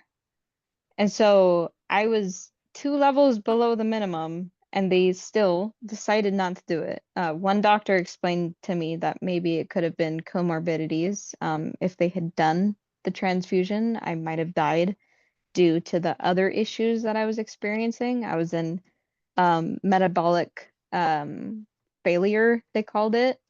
My kidneys were shutting down, my liver was shutting down. Um, I was dying, and the seizures got me to the hospital before I even knew anything was happening. But that had all began the day that I left the hospital after the surgery. And so it was happening in the background, and I just didn't know it. And yeah, that led to the last year of seizures. Every single one that I had, from what I could understand, was a tonic-clonic, but there were other times that I didn't quite understand where I would get really confused and I would lose time and I wouldn't understand what was happening, but I just kind of passed it off as, well, I'm having seizures, so maybe it was just a blackout. Turns out those were not blackouts, those were focals. And it only became apparent to me when I got on the Keppra, and the focals were the only things that I was still experiencing. The tonic-clonics were gone, but the focals were still there. So that was kind of how my journey began, but I started having blackouts when I was 8 years old, I believe. And I started smoking cigarettes at 12. I went through teenage years. I drank, I did drugs, I did stupid things. I screwed with my body. And Been there. yeah, and so it kind of got worse over time. I had brain issues, but everyone just assumed that they were mental issues. But my neurologist now thinks that they were not mental issues because I don't have any of those mental illnesses that they diagnosed me with. I only have CPTSD and AUDHD. Um, and they were like, well, that doesn't really quite make sense because the things that they diagnosed you with back then would still be an issue to this day. So I think that there was something else going on. So he's investigating into that, but we shall see. What does the word hemorrhaging mean? I heard you say it. Hemorrhaging means that you are losing blood very quickly. Um, and so, in the sense of what I was experiencing, um, I was hemorrhaging from the area that I had surgery on, which was my lower abdomen. Okay, give me 1 second. Okay. I was hemorrhaging. No, I'm not having a seizure. Stop it. Sorry, my watch was going off. I was hemorrhaging from my uterus, and a nerve in my leg was chopped. So I have no feeling in my right leg. And that happened after the surgery, which they initially told me it was MS because of that. Um, but I don't think I have MS. At least as far as I know, but I guess it's still a possibility because they've never done any test for that. Um, but yeah, I have no feeling in my right leg, and I was bleeding from the incision sites that she went in and she cut me open basically and left it. And I started bleeding. I was just pooling blood. And then when it became overfilled, it just started coming out. So when you say can't feel your leg, it's not paralyzed, but it's just like if you poke at it, you can't feel it. Yeah, so it's lack of sensation. It's the femoral nerve. It kind of controls the feeling in your leg. Like I can still use it. So I can walk, but I can't walk easily. Um, I kind of have like a weird gait because of it. The way that I walk is strange. And when you touch it, if you stab it, if you poke it, if you if you pull the skin, like literally anything, I cannot feel it at all. That kind of sucks for like if you accidentally hurt yourself, you don't know you cut yourself or you stubbed your toe or Which you has broke your happened. toe. Yeah, so it's weird. It doesn't really affect my foot very much because the femoral nerve it has like a I think it there's a certain area. They said like it's to my knee, like a little below my knee. So there's like an area of where it's affected. So I have a broken what is the bone where your calf is? The front part, the front plate. Femur? Femur, is that the femur? I have a broken femur. I cracked it when I was younger. Me too. And I have pain with it still because it never healed properly. I never got treated for it. Me too. And so I still feel that occasionally, but I feel it differently. And I've, kind of explained to them like some days I don't have any feeling down my entire leg. And they were like, well, I don't know. It should really only affect you to below your knee, but sometimes it affects my entire leg. Yeah. Yeah. Doctors. Yeah. Um, yeah. So when you were talking about how your journey just began, I was going to talk about mine. Mine was, like I said, I got hit by a car, and I had one when I was in the hospital when I was a kid. I was 5. And I had one in the hospital back then, but I didn't have any more until I was 16, which was 11 years later. Hmm. But at the time, when I started having them again, they thought it was because I was taking a web design class in high school. So they made me drop that class. And like, because I had a seizure, and then I had a seizure in the class is when they found out, oh, he's having seizures. And then a few days later, I went back to that class and had another one. So then they're like, okay, you got to drop the class and you have epilepsy. So, but they didn't tell us that Benadryl lowers your seizure threshold, and it's not good for us because it's just Yeah, I not didn't good know about for that us. either. Oh yeah, we're not supposed to take benzos. It's really not helpful to our health. You'll be having seizures and not know why, and they prescribed you Benadryl and they don't know that it messes with epilepsy. So you got to watch out for that. Hmm. But at the time, I was taking Benadryl because it's for allergic reactions. And we had a dog at the time who had fleas.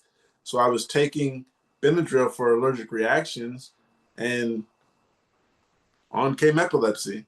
But I feel like I was going to get epilepsy regardless because it was Hmm. just there, just waiting. But the Benadryl brought it on sooner. Like I feel like I was gonna get epilepsy because I still have the brain damage. I mean the damage, yeah, brain damage, and yeah, it's just like Benadryl brought it on early. They didn't tell us that these things were gonna do that, but I think I could have made it to like mid-20s. Hmm. I could have made it to at least 20 or 25, but yeah, I got it when I was 16 and had it ever since and just lived with it. And earlier in, I didn't pay too much attention to it because it's like I was 16. I was basically, no, I was a child. I was a child. So it was just like, you have epilepsy. And I was like, all right. They didn't explain what it was. He just kind of talked to my mom about it. And I was never aware of anything that I should do or change or anything. I just was told you have epilepsy.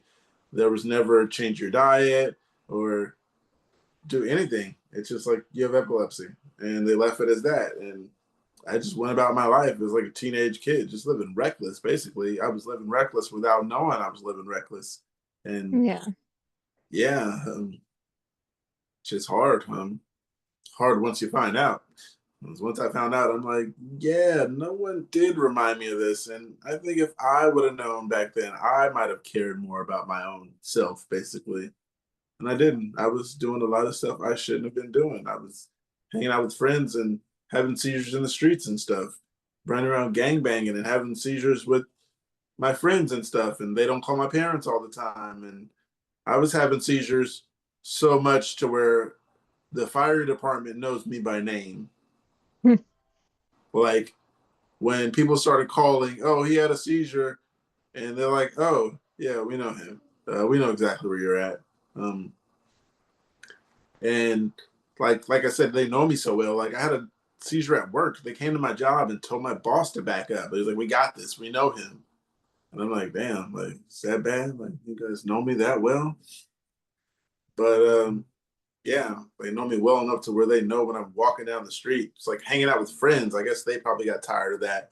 Every time the fire truck passed, they'll go honk, honk at me. And everybody's like, you got to tell them to stop. Wave at them before they get to us. Because if they don't see you, as soon as you get here, they're going to honk at us. And it's really loud. And if they're passing us in the lane that's next to us, they don't care. They just know that, oh, hey, we're going to say hi to him. Because we know him. And my friends were like, come on, man, you got to start telling them that this shit has hurt my ears or just giving me migraine or this and that. I was like, I understand where you're coming from, but I mean, I'll tell them next time I'm on the way to the emergency room and they pick me up. Because Yeah, if I remember. right, if I remember. And yeah, then I was gonna move on to the thing where we were talking about the GED. I mean, we're talking about reading and stuff, and that's where my GED comes in. I was taking the GED test and like I couldn't remember things. Like retaining info is just impossible these days. It's gonna come to me eventually, but it might not be when I need it.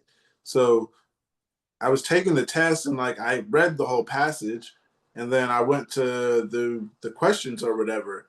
You got like 40 minutes to answer 20 questions. And you look at it in your head, 20 questions isn't that much. You can answer 20 questions, two Right. questions a minute, and that's 40 minutes. Well, I read the passage and went to the questions. And the first question, I couldn't remember anything. I couldn't remember where I found it or anything. It was just like, all right, you got to read this again. So I read it again. And taking notes doesn't work because when I read the question, I'm like, okay, so now I need to go and read this passage and find the answer to this question. And then I don't remember the questions for the answer for the rest of them. I don't remember the passage. So every question, I'm going back and reading this 6-paragraph thing again. And yeah, it's that bad to where I just can't remember anything. Like my numbers and math is good. Like I'm really good at math. Um, I'm good at a lot of things like memory with words. I had to take off my autocorrect because I feel like if I keep autocorrect on, I'm just gonna feel like I can't remember how to spell things. So I've done that and I get it right most of the time when I'm paying attention to my typing and doing it on my laptop. I get it right because I type pretty fast. Typing so fast these days, it's laptop is catching up. When I look at it, I'm like, and it's catching up in the letters, still writing as I'm sitting there watching it. So yeah, I've gotten good with my typing, and yeah, just doing testing just is hard these days, and people don't understand that. And there's no like, oh, can you give me extra time because I'm gonna have to read this passage 20 times for these 20 questions. But it's unbelievable. They're like, no, and not that it's Yeah. happened, but I can't believe that they'd be like, oh yeah, we'll give you some extra time. It's not gonna happen. Um, yeah, so it just didn't pan out, and yeah, that's what went along with typing and writing. It just got worse, and everything goes along with memory. Just forget how to do anything, and yeah, forget Yeah, I'm it's angry. So now I'm angry just because I'm angry, and I forgot why I'm angry. It's hard too, because like when the first time that I went in for the seizures, July 26th, when they took me in, the night that I had my first seizure, I woke up and according to my husband, I didn't know who anybody was. I didn't know who he was. I didn't know who I was. I didn't know where I was. Um, the only thing I could remember is that I had two children and I was wondering where they were and why I wasn't with them. And I was yelling at everybody to tell me like, "Hey, are they okay? Are they okay? Where are they? Like, why am I here?" And like freaking out. And they told me initially that it was PNES with fugue state, only to find out that it's post-ictal amnesia that I occasionally get, and um, is weird because the amnesia has gotten so severe at times. The worst one was where I completely forgot the last 24 years of my life. All of Mm. my family members, all like my husband, my children, myself, where I had come from, where I had lived. They had no idea about anything. And my husband said that I was talking like a little girl, and it was really strange. And I told my neurologist about it, and he was like, "Oh, yeah, yeah, that's the amnesia." And I was like, "Oh, oh, okay, that's Yeah. good to So know." when were you guys going to tell me this? Yeah, I'm like, what? I feel like I should have known about this a while back, but nobody ever told me. They always just told me that it was fugue state, and I don't know if you know what fugue state is, but it's just like a state of like confusion. You don't really know where you are. You don't really know like your name or anything like that. But Yeah, to it's the like, so I've been extent, there. It's like I've been there, but no one told me that's what that is. So now yeah, I'm like learning that since you yeah, told me that, now I know what's going on. I've been going through that. I'm gonna have to you have to yes, send me a message after this so I know what to tell my doctor because I've been going through that and I didn't know it was anything until you just said that. Well, yes. The post-ictal amnesia, it is real. It is horrible, and it took me 14 hours to get my memory back. Um, my husband straight up woke up the next day and was praying on his hands and knees, hoping that I would wake up knowing who I was. And when I woke up not knowing still anything, he was like, "Oh shit. Um, I think she might be gone." Like he straight up thought that I had forgotten for good. And thankfully it did come back eventually, but it took so long that it was like it was scary. They were scared. Everyone was scared hearing about it because they were like, shit, she might not remember anything. But that's kind of what tipped my neurologist off um to the possibility of me having this for longer than, it generalizing after the surgery. Because a lot of my childhood, a lot of my teenage years, they're kind of blackouts. They're black holes. I can't remember um most things. And like at first, when I was younger, it was thought to be like, childhood repression syndrome or whatever that's called, where your brain like purposely forgets things because they sucked. Um, which I won't lie, my childhood did suck at times, but like there were moments that I should have remembered and I couldn't remember. And in school, I was told that I was dyslexic and I had ADHD, and I went blind over time. I am wow. technically legally blind. My glasses do not make me see 2020. Um, but they do what they can, and so I just walk around hoping for the best with my vision. Like I've had a Hope for the lot of best.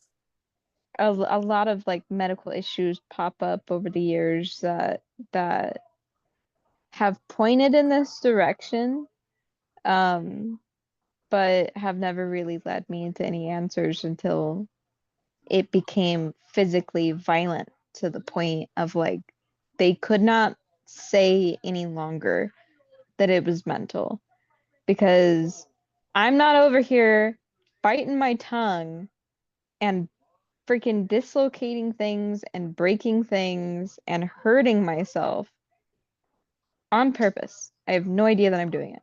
I am not, losing continence with my urine, of, control of my body for no reason. These are things that I physically cannot control. And if it was PNES, according to what one doctor said, they said that I would have a pain response. And so they started in my last hospital stay in April, they started doing the pain response test. And I would not respond. They were pulling my toes off. They were doing some crazy things that when I would wake up later on, I'd be like, damn, that hurt. And they'd be like, oh, well, you didn't notice it at first. But that was kind of like, what made him realize, like, oh, okay, yeah, nope, this is legit. She's not faking it. Right. Yeah, doctors, they don't know. I feel like they don't know what's going to go on with any disease unless they go through it, because they're not going from what's actually happened. They're going from, this book says if this happens or if this type of headache happens, then it's because of this, not because you had a seizure. Like I tried to explain to my last primary that, I have like bad headaches, and I was just like, it's like my headache just doesn't go away and it hurts every time I turn my head. And he's just like, okay, that doesn't sound like migraines. I was going to say you had a migraine. And he was like, please explain. He was like, because I don't exactly understand. And when I told him, I feel like my brain is just like loose in my head. And he was like, well, what do you mean? And I was like, exactly what I just said. My brain feels like it's just like loose in my head, like a popsicle headache. I feel like if I turn to my right, it's sitting on the right side. If I turn to my left, it's sitting on the left side. Like it's wherever it wants to go when I move my head.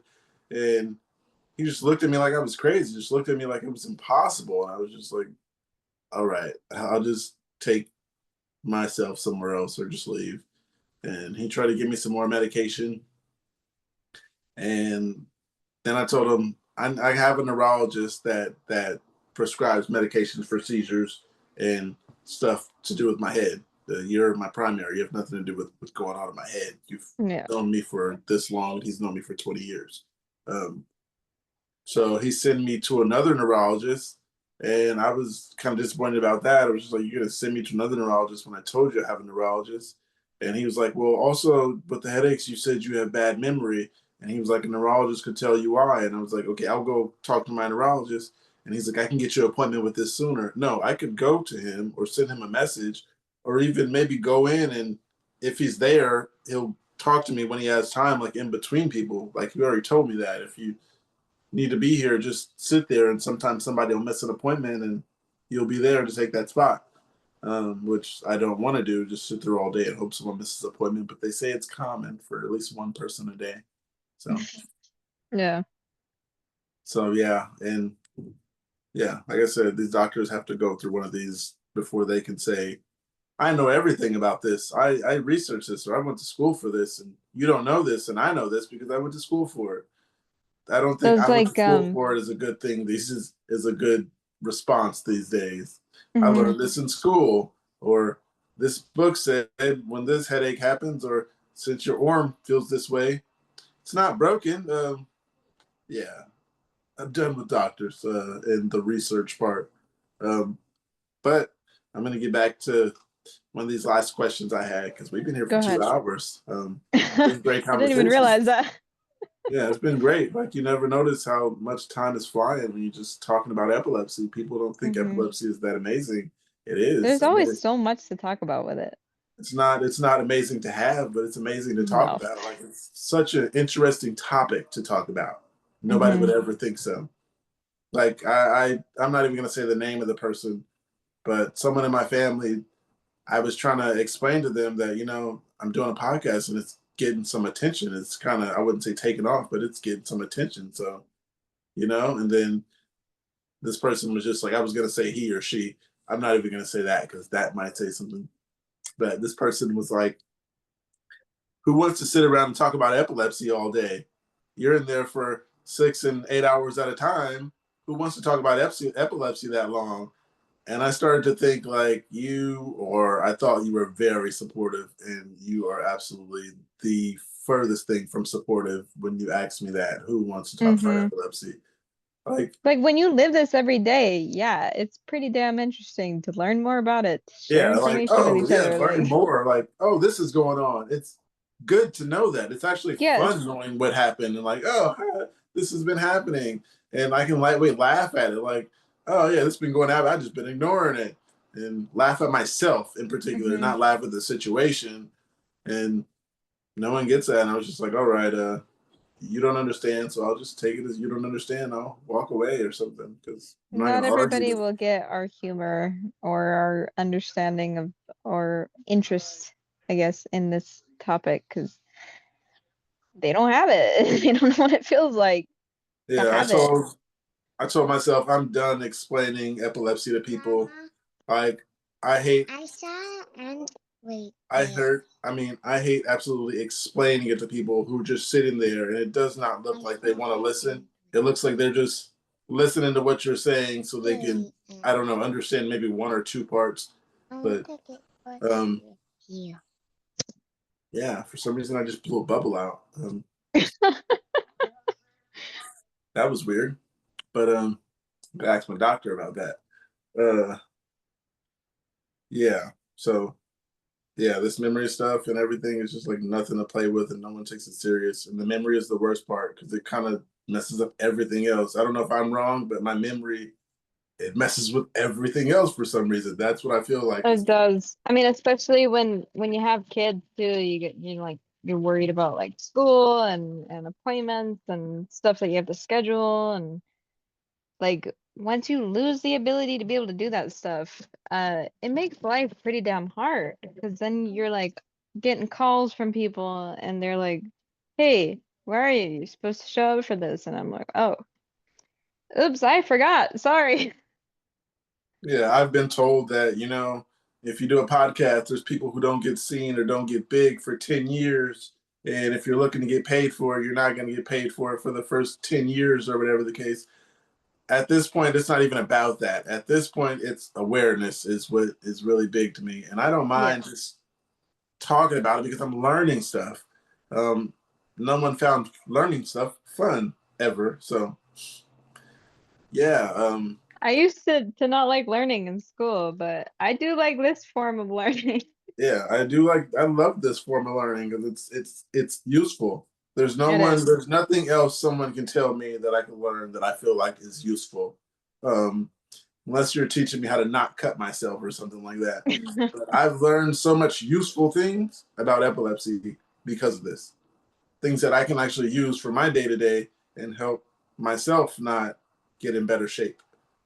And Or that's the same for me. Like I've learned so many things that I had no idea about, and being able to go and share that with my husband has been huge for both of us because it's not easy to learn from the people that are supposed to be helping you, the doctors and stuff. So having to go and find people is hard enough in real life, and then having this kind of platform, having this kind of ability to be able to share, to spread awareness, to give people a safe space to meet up with and express themselves and about like what they've experienced and stuff. That's huge because it is hard. It is hard to find that, especially with this kind of condition, because nobody really understands it and nobody really cares, it seems like most of the time. yeah, another thing was, I tried to explain something to someone and explain the situation that I explained to everyone with epilepsy. This is going on with me, and I just found this out. But I told someone that I've been around for years, and I was just like, okay, now this is kind of scaring me, and I don't think they understood that. I was like, this shit is more serious than I took it as. Mm. Because I'm having focals and I didn't know what those were. And I'm just blanking out and thought I was just okay or leaving work. And um, Yeah, I left work and I took 3 buses and a train before I noticed where the fuck am I at? Why am I here? I went to my hometown and I only lived like 4 miles from work, and I took 3 buses and a train to my hometown. I don't know what I was thinking, but I'm just out of it the whole time. Like, who watched me pay for this 3 buses and a train and watch me sit there riding like I'm just normal, but I'm sitting there just out of it. And I don't even know who I am at that point. Right.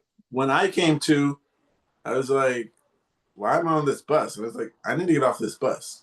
When I get off the bus, and it's not the bus in the same county that I was in, so it's a different bus. And I'm like, these buses are ones I used to catch when I used to live around here.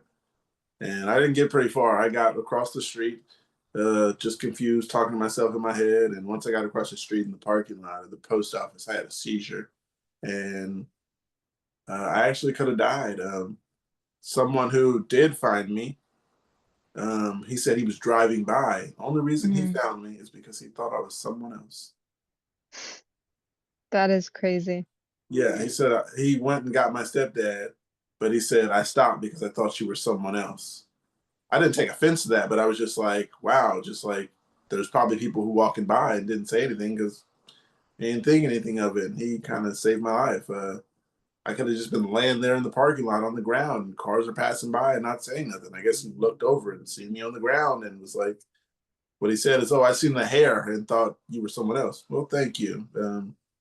Glad I got the hair at that point. Yeah, that's exactly what it was. It was like, okay, yeah, I'm glad I I saw mean, the even if hair. his reasoning wasn't perfect, I mean, at least he was there. Yeah, at least he was there. He was like, I had to do a U-turn. I came back, and I was like, oh yeah, thank you, man. Um, but yeah, I that had some. the focals, the focal underwear, those are the worst for me. Like I said, lately I've Mhm. been wandering off, so it's kind of been scaring me um, to like go places with my kid because, like I said, I took 3 buses and a train, and nobody noticed that I was even out of it. So my Mhm. kids might not even know I'm out of it, and we're just out and about at the mall or something, and I'm eating lunch and I'm not even sure I'm eating lunch, and we just go somewhere else and I'm not even sure. I'm just not there, and they're just following me because they're kids. That's a fucked up situation to be in when you're just a kid. Yeah.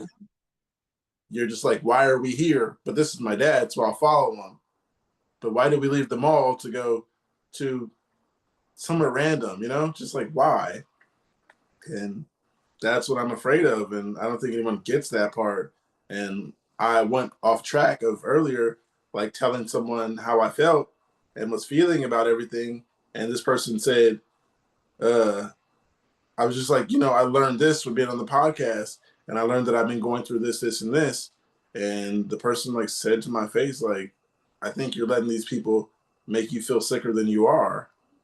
And I just got quiet. I didn't say anything else. I just like, let me just get to where I'm getting, and I go on about my day. Like, feel sicker than you are. I'm not sick at all. It might make me feel worse and notice other things, but I'm not sicker or anything. It's just it's at a point where it's just gonna be this bad. Um, And that's the thing with people that don't really understand um chronic illnesses, because majority of people in the beginning of my journey, they told me that I should still be looking for a job. I can still drive despite the fact that my doctors told me I'm not allowed to. All of these things, they're telling me you're just giving your life up. You're letting it go. You're giving up. You're over it. You're done. And I'm sitting there like, do you this think is I really how chose you feel, this? Like, I want to drive. I just don't want to kill people. I don't want to kill my children. I don't want to kill my husband. I don't want to kill myself. right? Like, I don't want to be in that position. And like a couple of times they genuinely made me feel guilty for the fact that I wasn't doing things that normal people do. I wasn't working. I wasn't driving. So when we moved up here, that was when the incident happened where I had a TC while driving.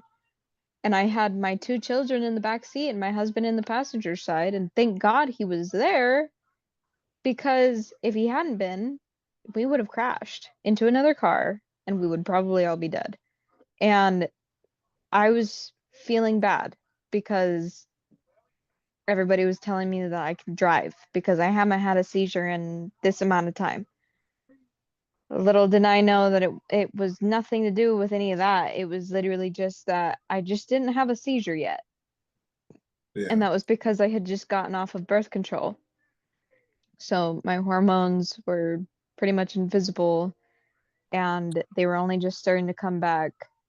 And so by the time that I had the seizure, they were full blown back.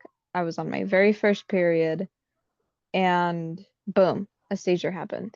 And that scared the shit out of me.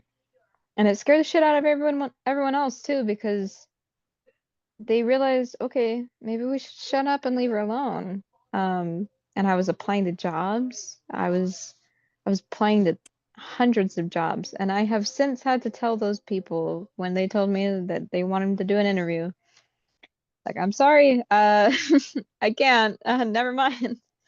Right. Um, but peer pressure from the people around you, the people that are supposed to be supportive of you, That's the worst feeling is ever. it is because it makes you feel like a piece of crap, especially if Right. you're a parent and you have kids and they're like, what kind of life is this for your kids? Like, I'm sorry, I didn't choose to put them in this situation. Right. And I also didn't know that this was a thing. Like for me personally, I didn't know that this was a thing before I had them. And then I had them and then it was a thing. And that's the case for some people, and some people have kids. Like that's like saying, oh, well, you have an autoimmune disease. So you shouldn't, you shouldn't have kids because they might get it. Like that's the stupidest thing in the world to me, because kids, if you have the right intentions of having your children, then absolutely you should have children. And if you're going to give them the love and care and attention that they need, then be there and do that. Just because you have a disease, an illness, a chronic condition, no matter what it is, does not mean that you're automatically excluded from being able to have kids. Like that's what the podcast we were talking about the other day on Tuesday. That one in particular stuck out to me, was the fact that they were what's the word for it? Um I am blanking on it. So right. They were making it so they can't have kids, epileptics. Yeah, And I I was heard just, something about that yeah, in a different yeah. country. They're like, if you have epilepsy, they're taking their glands out. I mean, they're Mm-hmm. not glands, but like taking their organs out to have kids. I heard about that. Mm-hmm. I forgot what country it is, but that's messed up. Like you can't have kids if you have epilepsy. It's wild. I wonder what they did before doctors or with cavemen and rocks and stuff. I mean, to be honest, they probably thought that people like us with epilepsy were like being possessed by demons or something. Heard that one too. Yeah, yeah. I've had people pray over me, like, I hope this gets better. One day you're never gonna have seizures, and one day you're not gonna have to deal with this. Well, And even you're if just I sitting there don't like, have seizures, I'm still dealing with it. I have to take these I'm pills. sorry, Still that gonna have didn't this work. horrible memory. Memory's not gonna come back. Hmm. Still gonna be on pills. I like the fact that you're praying for me and hoping things get better, but just in my head, I'm like, let me let you finish praying because it makes you feel good. But Yeah. I know these things aren't getting better, regardless to what anyone could do. It's gonna be there. Hmm.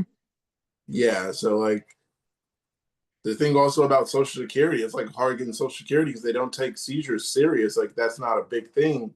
It's like all of my jobs, I've had a seizure at. Ever since I was able to work, I had a seizure. I had a seizure working with kids. Hmm. At a summer program with kids, and I had a few seizures. Just being with them, just we like take them to parks and stuff, and I'm having seizures. It was crazy. It's out of control, and they didn't get it. They didn't understand. Like I'm having seizures because of this. They're like, maybe you shouldn't come here and be around the kids all the time. Yeah. At the time, I didn't understand. I was just like, okay. I didn't go get unemployment or nothing. I didn't understand it. I was just like, okay, well, I don't have a job. And then didn't work for so long. And then I got older and I'm like, well, I need to get a job now. I haven't had a job since my late teens and I'm 20 something, maybe 25 or something. So once I got that job, I had a seizure at that job. That was Target. And that's the one where the fire department came in and told my boss, back off. We got this. That was Mhm. that job. And then they were just like, we got you at the register and you're starting to have too many seizures. And I was just like, oh, okay. It's not anything I can do about this. I'm taking my medication. I don't know what I can do to make you guys feel good about this. It's just something that's going to happen. Yeah. Being like for the company's risk, they didn't want to just take it on, then I'd be able to sue them or something. So they were just like, okay, we're going to basically put me on leave. It was like, we're going to call you. We're going to do this, this, and this to make accommodations for you, and we'll call you. And I never got that call. And I called and was like, they said I was on leave. And they was like, oh, well, someone will call you and tell you when the leave is over. 3 weeks later, I need to get another job. I moved. I got another job. I started working at Krispy Kreme. Bad idea. Uh, Fell in the fryer. I wasn't supposed to Oh, get the geez. fryer in the first place, but someone needed help. So I was just like, let me help this person. I'll be real quick. And now I have this. I don't know if you can see that. Oh, yeah, I can. Yeah. Wow. So, um, yeah. So I fell in the fryer like elbow deep, and I was having a seizure. And then when I hit the fryer, the heat, I would say the heat from the fryer brought me back. I was like, whoa, what's going on? I looked at my arm and it's starting to bubble up as I'm looking at it, and it's red. And then, Mm. and then I continued the seizure. So it's like the pain brought me out of it, and then I continued after I seen what was going on.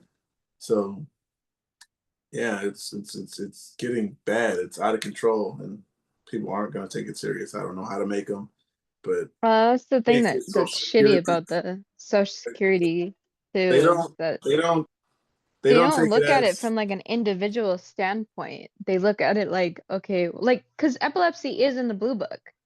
It is, but they can only say if it's okay or not on an individual level. So they have representatives look at it and they can decide whether to give it to you or not. Majority of the time, like I spoke to someone one time that said that their dad, who had lost his leg, had a broken back and like a jacked up hand. He couldn't work. And they told him that he was denied on the first time. A man who literally cannot walk. Like, oh my God, are you serious? He definitely needs it. He needs it. But no, they denied him still. And that's usually the case. Like the first time you apply, you will be denied, yeah. regardless. Like I got medically approved on my first time applying. I was medically approved. I made it to the last round of, the review. And then they just up and decided, well, you know what? We lost some of your paperwork, so we're not gonna approve you. That was literally their response to me was, we lost your paperwork from this time period, so we cannot approve you. I was Hmm. medically approved, and they were able to deny me based on something that they screwed up. Um, so I was like, well, what the hell do I do? Yeah, like where do I go from here? Anything else? Yeah. You guys gonna point me some other direction? Yeah, and so they didn't help. They didn't help me with anything. So I looked it up online and they told me online that I could get an attorney, and I was like looking into it. I was, reading forums about it and stuff. And lo and behold, these attorneys, they only get paid if you win.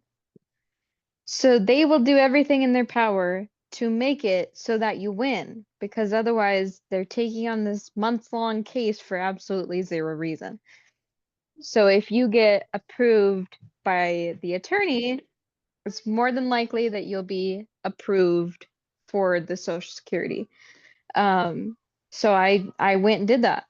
My husband, he got a new job, and he got this lawyer thing that was attached with his benefits.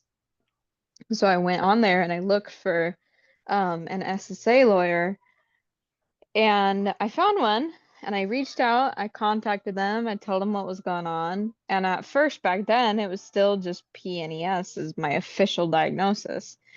But within like a month or two, we were talking back and forth. I was giving them information and stuff.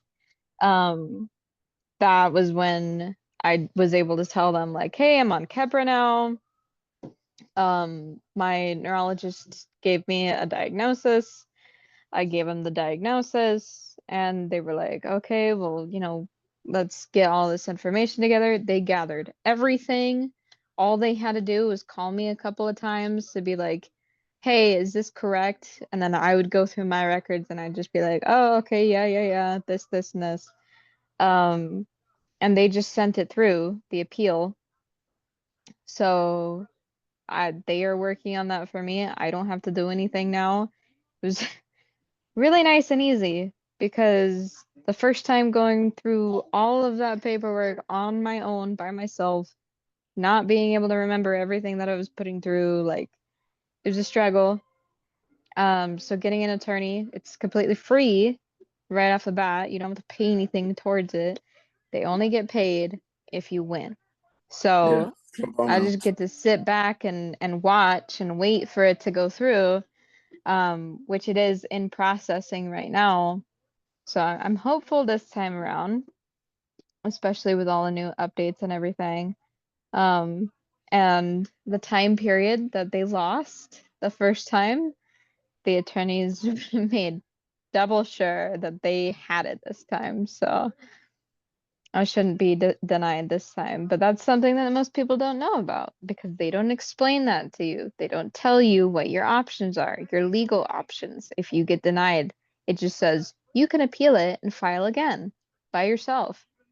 But that's for people like us with memory issues, with the lack of time that we have, because us having seizures off and on, it makes that kind of situation kind of impossible. So getting help and an attorney for that is huge. Yeah, I don't think people, like, I've heard people say, oh, you just kind of spaced out. You said that was a seizure, but you're just spaced out. So why do you have a headache? Because that's just how it goes. Yeah. It just comes with headaches. And I didn't even want to go further than that to explain it, because I'm done explaining stuff about epilepsy to people. It's like, if you're going to go look at it, then I'm not going to explain this to you, because we're going to keep going through this same thing, and me telling you stuff, and I'm trying to teach you about epilepsy is how I feel. That's kind of how I am now. Like, if somebody asks me, Yeah. oh, what does that mean? I'm just like, oh, well, go Google it. Yeah, I'll give you a quick something, but I'm not going to give you any more than Like, 10 I'm words. fine, but go look it up, go learn if you Right. want to This is know about it. teaching. Go Yeah. Google it. But yeah, I'm over explaining myself to people, because then I'm just kind of getting angry, because I feel like they just took in some stuff and I'm explaining all this, but then it's my fault. Yeah. So yeah. Well, you don't want to talk about it. We can't. Yeah, I was just like, all right, I'll talk about it to myself in my head, Yep. and I'll feel better. But it's like, yeah, with the lawyer thing, it's like I went to the lawyers and I had them, and then eventually they were just like, we can't work on your case. And I was like, they were just like, you don't fit the standards of Social Security. And I was like, I just told you guys, I just fell in a fryer at work, and I just had another job where I had stitches on my gums. Do you know how hard that is for them to hold my cheek the whole time open, to get Mm-hmm. stitches between the gums and the cheek? So my family is more along the lines of like, you're not going to work. We're not going to allow this. You're not going back to work, but you're not going to pay me. Um, you're Well, not going and to see, give me that's the income. thing too, is that like not all of these attorneys are good people. Not all of them will be helpful. Um, and you kind of have to shop around a little bit. Like I got lucky with the team that I found right off the bat, but I was scared at first because it went like 2 months and they were like no contact whatsoever. And I was like, okay, I just gave these people my social security number. What are they gonna do with it? Like, are they gonna steal my identity? Is this fake? Is this a scam? Because like some of them genuinely are, and it's kind of sketchy. But I got very lucky that the group that I found was very helpful and that they did choose to help me. But like the thing with Social Security is that like it can't just be one thing. Like they need multiple reasons as to why you can't do something. So like my old job, I was working in a vet hospital. I was a vet tech. Um, I worked with all different breeds of animals of all different sizes, and my job was extremely like it was a lot of labor. It was a lot of moving. I never sat down. I would get one 10-minute break and then a 30-minute lunch. Like it was extremely like hard on my body. And so when I stopped working in 2023, um I had to stop because I was in such severe pain every single day that I was becoming severely ill. Um, and so I'd be like at work and I'd just get sick and they'd be like, oh God, like I don't want to deal with this right now. So they would just like, okay, go home. Or don't come into work today if you're having a lot of pain, like just stay home then. Um, and so then finally my boss was just like, okay, you've worked like 3 days in the last like 2 months. So um we kind of got to talk about this. And I just told her, I was like, look, I'm sorry. I want to keep being here. I want to keep being a part of the team, but my body is gone. Like I can't do this anymore. I lost 80 Pain is gone. pounds. I was a stick. I was in really bad shape. So I was just like, I'm sorry, I can't do this anymore. And so when I filed for Social Security, I did not just put epilepsy. When I filed for Social Security, I put endometriosis, adenomyosis. I put the different stages too because I have stage 4 adenomyosis, which is the most severe stage. And then I put epilepsy. And then I put my mental conditions too. Even though they don't affect me and I don't take daily medications for them, they are on record.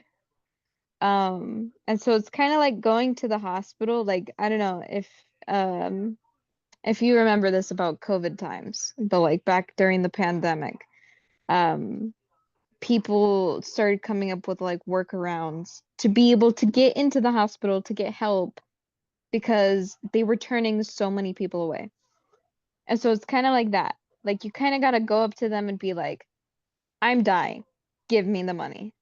And then they'll be like, okay, yeah, sure. But if you just go up to them and you're like, I have this, then they're gonna be like, oh, screw you. So does a million other people. So it's like kind of a screwed up process, but you have to be as screwed up as they are to be able to get in and like actually get something out of it. Right. There was one doctor who told me, um, he was like, I feel like they're not giving people Social Security unless, I mean, yeah, people with epilepsy Social Security unless they really can't, what do you say, bring their hands to their mouth and feed themselves. Yeah. He was like, otherwise they say you don't need help. If you can't feed yourself, well, I can't cook also because I shouldn't be over a stove. I do cook. I use air fryer and I cook over the stove time to time, but we don't have the open flame. And still, it's dangerous because I'm having myoclonics and I could throw a pot across the room, but no one gets Hmm. it. I've dropped pots and dropped plates and had to just make something else to eat because the macaroni's Yeah, all over the God. floor. The amount of times I've burned myself and cut my fingers with knives. Yeah, I've made some macaroni and poured it in the strainer. Um, both arms went like that, and the strainer turned like this, and the rest of the pasta went on the floor. So yeah, I'm luckily I didn't get burned because I was trying to do it, and yeah, I was over the sink, and then eventually I wasn't over the sink, and pasta and hot water was all over the floor. And my stepdad was like, "Okay, I got this." And I was like, "I'll just go get some more macaroni for us because yeah, I wasted all of it, including the cheese and everything." So yeah, stuff like that, and how you were saying your job, they were just like let you go home with a seizure. I mean, like you said, you're not feeling good and you'll go home or whatever. At my job, I didn't get to go home. They're like, "You want to finish Yeah. the shift?" And I said yes because at the time I needed the money, but I didn't think about it till recently. Like I could have hurt myself. Like I'm not cool after that. So at that Mhm. point, I'm just fighting myself to get through the shift. Um, but yeah, I've seen people leave for a headache. Like, can I go home? I got a bad headache. I just had a seizure, and my boss asked me to stay. And I was just like, this is not. Nothing is. Nothing There's is. like yeah, there's no level of accommodation. Like Yeah, they're unless just the like, doctor tells your job. So well, you're talking, so I think you're okay. yeah, that's the worst one. Oh, you had a seizure earlier? Oh, you're good now. You're talking. Can you go do this for me? I'm like, I still got this headache, but Like, dude, I don't even know what I'm saying right now still. I don't even know why I agreed. Um, Yeah. but yeah, it's just like it's I don't know how to make people take it more seriously. Like even the weight gaining stuff, like a few people told me it's hard for them to gain weight and keep on weight and stuff like that. Or some people say their weight just gets out of control and they gain too much weight. Mine's is I can't really keep weight on. Like I That's can how I get am too. I can get to like 190, but that's mostly when I'm away from home and I'm with other family members because I'm not home and I don't cook when I'm home. I don't cook a lot. Hmm. So when I'm away from home at family's house, they're cooking every day. They're cooking 3 square meals a day. And they're like, there's food on the stove. We'll make you a plate. I can be there for 2 weeks and gain 20 pounds and just eating all day and come home. And a week later, I've lost 12 pounds. And I'm just like, is it the pills or is it just me? Because I'm sure people don't lose just 12 pounds just sitting around because it isn't like I'm working out. I'm sitting Yeah. here chilling, watching TV, You're losing not 12 burning it pounds. off. Right. I'm Yeah. burning calories, just getting nervous watching TV, I guess. Um, Well, and that's the thing too that like most people don't talk about is the the toll that it like it's not just the injuries that we deal with. It's also the toll that each seizure takes on our body. Like for the longest time we didn't understand why I was in metabolic acidosis or my blood tests were always so terrible that it constantly looked like I was just in a state of death and they were like, we don't know why." Um, and to like find out finally that majority of that stuff was caused by the seizures that I was experiencing. Um, it was weird, and it's something that's not really like spoken about very much. And like even the doctors at the hospital, they didn't even explain it to me.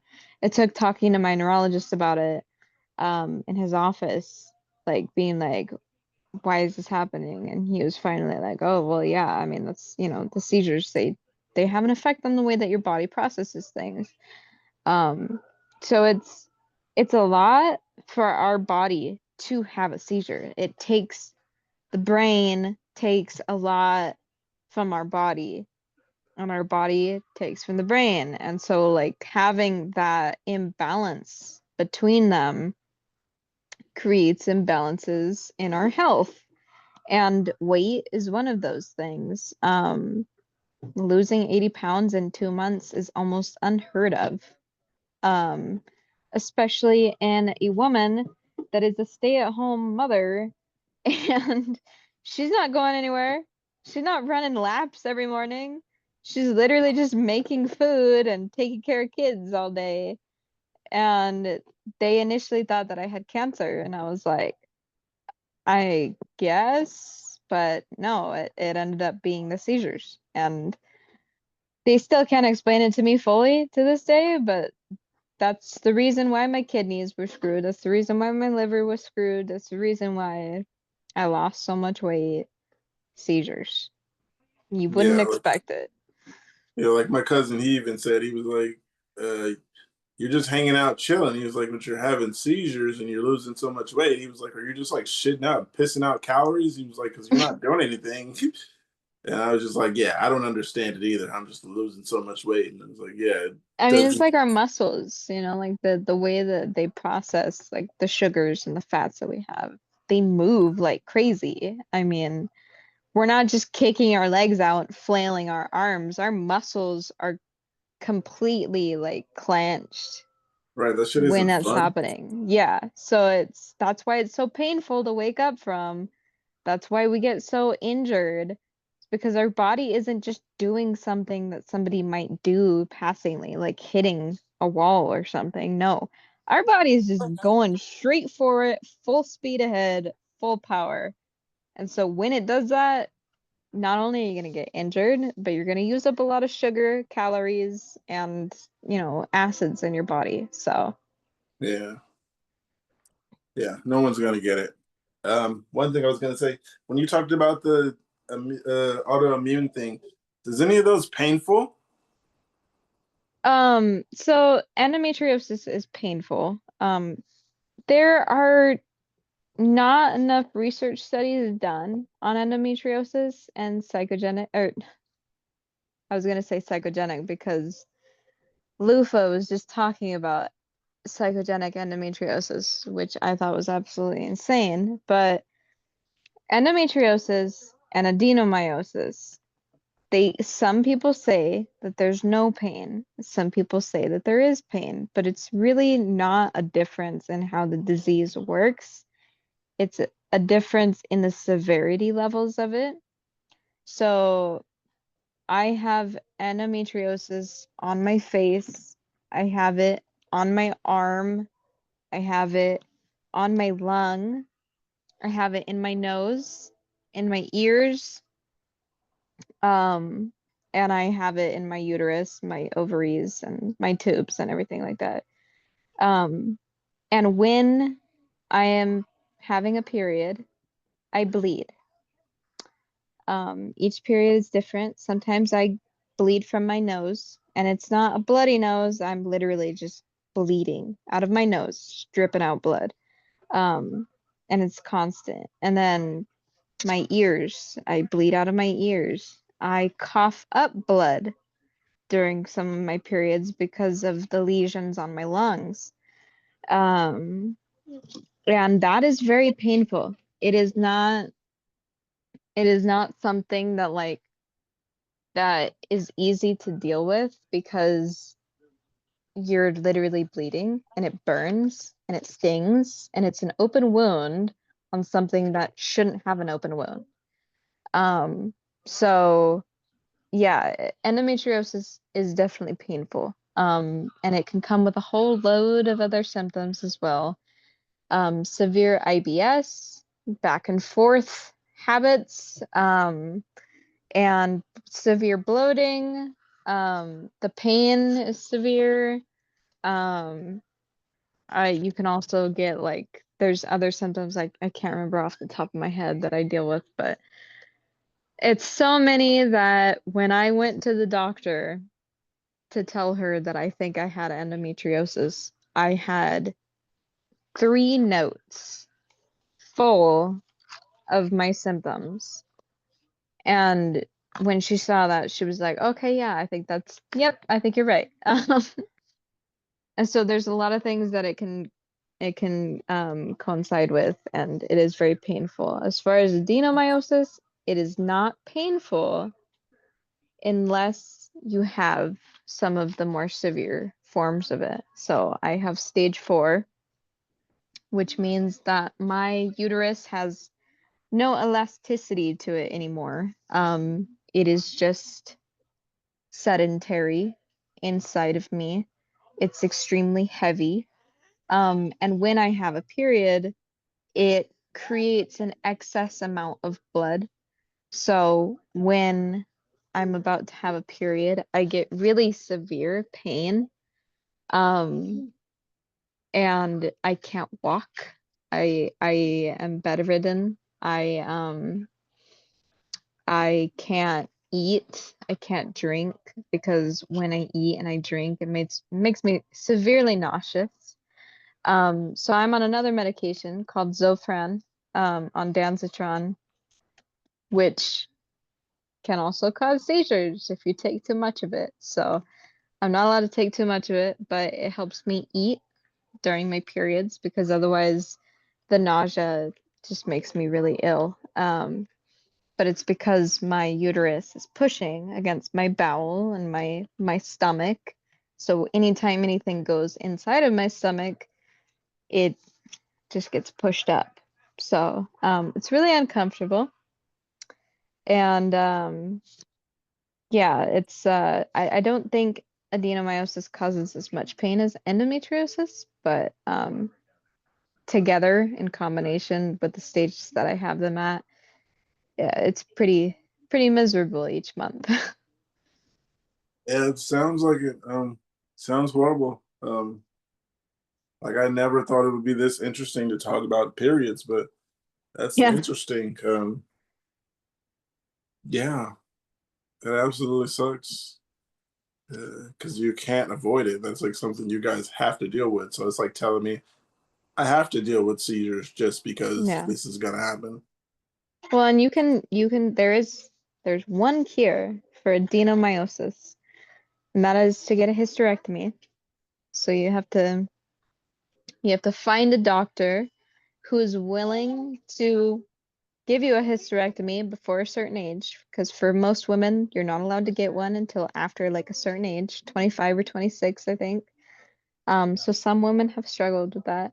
Myself, I've been told different things, like I can have children, I can't have children. Um, I've had two children, and all of my doctors, they told me that it was a miracle that I had them at all. Mhm. Um, Congrats. yeah, thank you. Um, but it you have to get a hysterectomy in order to remove that. As far as endometriosis goes, there's absolutely zero cure for it. Um, if you get a hysterectomy, it will continue to grow on your other organs, your bladder, your liver, your kidneys, um, your skin, your tissues and muscle. Literally anything that you can think of as an organ, it can go to because it spreads through your bloodstream. So if you get a hysterectomy, it does not mean that you are cured of endometriosis, which is kind of a bummer. And the only treatments for both of these things is birth control. And if you are someone like myself who cannot handle birth control, then you're screwed. So, Yeah, basically, you just got to deal with it. yeah. And yeah, it's even worse. So you guys, like ladies, you guys have it a lot, especially the women with epilepsy, because it's just like you guys, there's nothing you can do. Like you can eat right, you can take care of yourself, take your medication, and still. Yep. Those hormones, they get you. Right. So another thing is like with me, do you have any eating cues? Like hunger? Yeah, I do not know. I cannot feel hunger. me either. It's like I can not eat for however long and it won't even come to mind that you should be eating. Like I think I took a bite of chicken today and I think that was just making my son's plate. I don't think if I didn't make that plate for him, I might never ate. Yep. Because the only reason I ate it because it was hot and it was in front of me. Um, but it's like that. It's like someone can have food and I smell it and it's made, then I'm like, yeah, I'll eat it and it smells good. I'm not hmm hungry, but it smells good and it looks edible.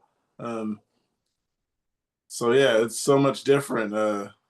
Just with this appetite stuff is crazy. Like losing weight is easy when you're not eating, but also Yeah, it I'm is. not bringing in carbs, but I'm not running off carbs. So Hmm. that part I never understood.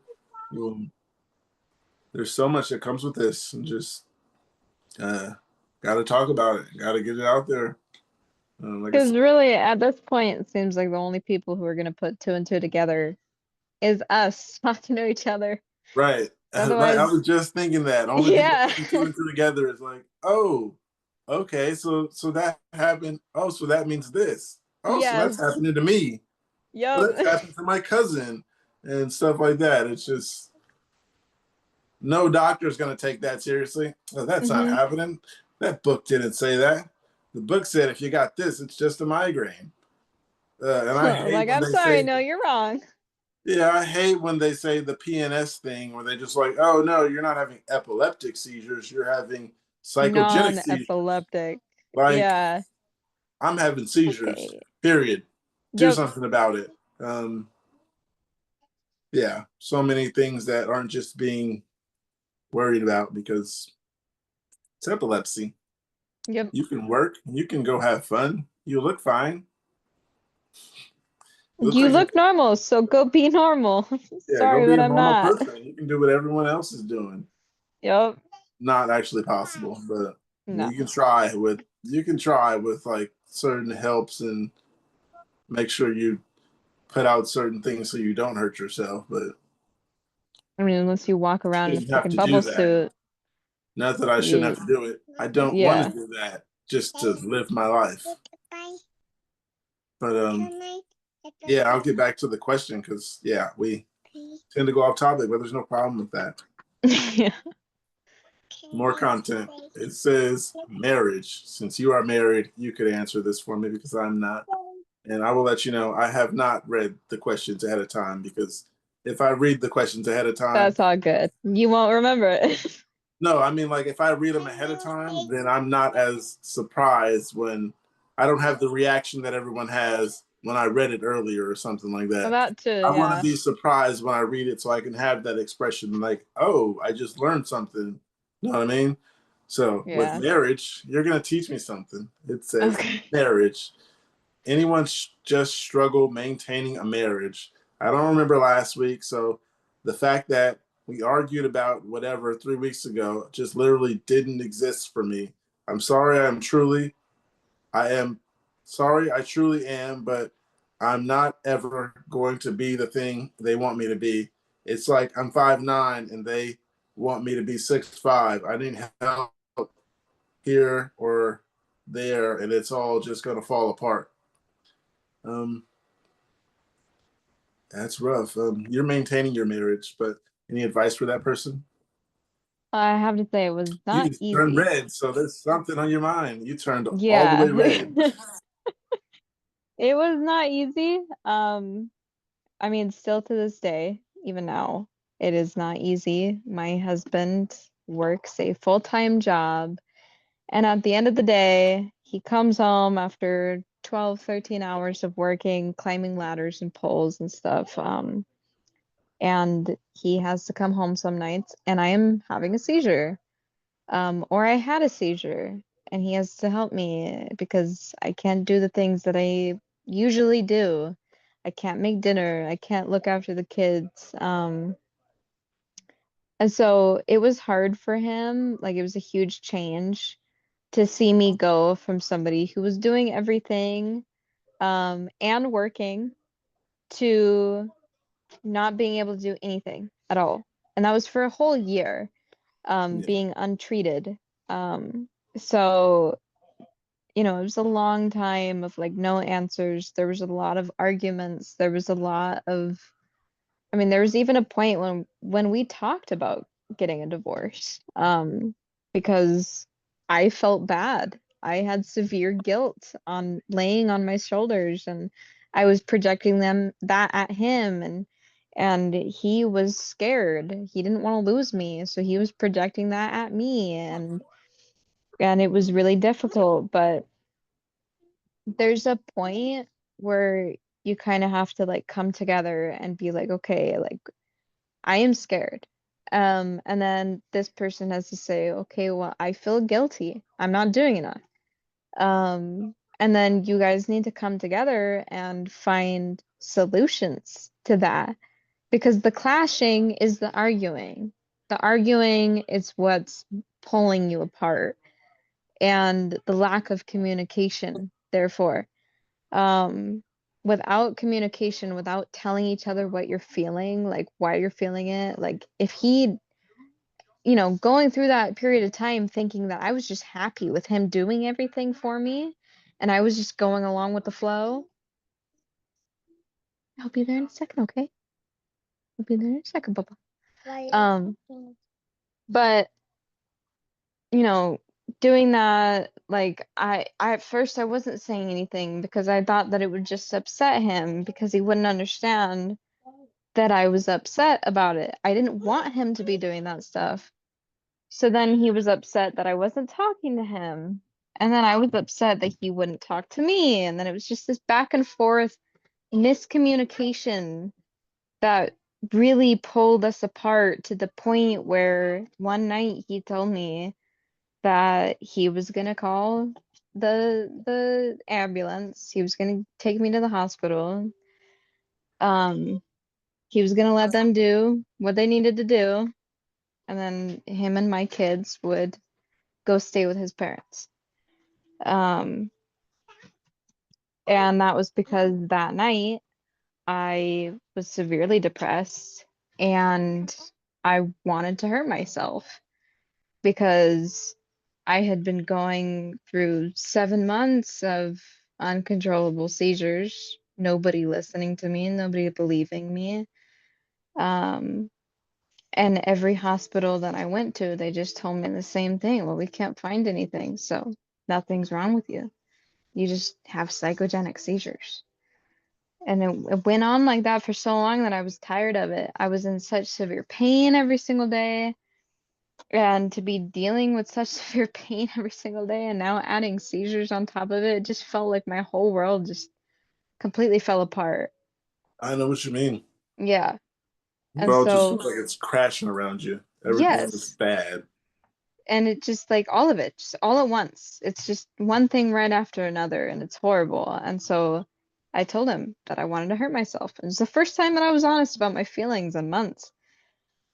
And he was like, okay, I'm gonna call the ambulance. I think you need to go to the hospital. And I just started bawling. I didn't know what to do. I didn't want to lose my children. The last thing I ever wanted to do was give up on my children. Um, because, they're my heart and soul in this life. They're my miracle babies after all. And so it was really hard for me to hear him say that, and I just told him I don't want to lose my children. Um, and he said, "Well, I don't want to lose you." And then it just blew up into this big thing of this big conversation of us together talking for hours that night. The first time that we had talked to each other in that long, for that long, in such a long time that everything just came out into the open and we realized that we were holding so much back from each other and hiding from each other. And that was leading to a lot of problems. And once that, kind of untangled itself, um, that was when we started doing better. And obviously, that wasn't the end of it. This was back in like November of last year. This was far, far before I got diagnosed. Um, and so we continued to have problems off and on. But when I got diagnosed, that was his day of realizing, okay, this is the second time that this girl has diagnosed herself before she got diagnosed. I should probably trust her. Um, because like I never told my doctors what I was researching, what I was looking into. I just let them do their jobs because I didn't want to get in the way. And the only time that I did get in the way was when I told one of my doctors, my OB, that I thought that I had endometriosis. And that led to my diagnosis with the surgery where they found positive samples for endometriosis and adenomyosis. It's the only way that you can get officially diagnosed. And so with all of these seizures happening, I was looking into PNES, was talking to people about what they experienced in PNES. I was recognizing very specific things that were very clearly different about my seizures versus their seizures, and loss of consciousness not being something that's very common in PNES, urinary incontinence not something that's common in PNES, no pain response, the severe injuries, the types of movements that you do, if your eyes are open or closed, like the clinical signs that mattered. And I was starting to realize that it was not PNES before the doctors started to realize that. And so I was telling my husband, I'm over here like, it's epilepsy. I think it's epilepsy. And he's like, no, you're insane. You're losing your mind. You need to go get therapy. And I'm like, fine. Okay. I'll go do all the things I gotta do. I went and did all the things that I had to do. None of it worked. The only time anything worked was being put on the medication. So at the end of it all, with this journey that we've been on, he realized that I wasn't just playing games. I wasn't being manipulative. I wasn't doing this to hurt anybody. I literally had no control over this situation. And it took my neurologist explaining that to him for him to be like, oh shit, okay, yeah, this is legit. Like she literally has something wrong with her brain. Um, and then he got to see it because he got to see the scan where something was literally wrong with my brain. And so it's not the case for everybody. Not everybody can give their partner evidence. Sometimes there's a lack thereof. But the communication part of it is extremely important. And you also have to remember that not every relationship is going to be perfect. Not every relationship is going to last. Sometimes you are with somebody that you thought was compatible at first, but over time things change. Um, and I'm very lucky in my situation because my husband, he's never been anything but kind. Yeah, we've gotten into arguments, but that was just it. It was just arguments. And we always came back to afterwards. Um, so if there is any violence or abuse in your relationship, then I would say don't even continue moving forward. Especially if you have epilepsy. Huh?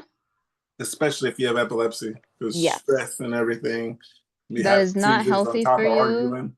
It's not safe. It's not okay. You can't trust yourself to be alone with that person because they won't be able to help you if something happens to you. And you have to look after yourself, you know? But I'm very lucky in my situation that with my husband, yes, we have had problems, but he has always been there for me.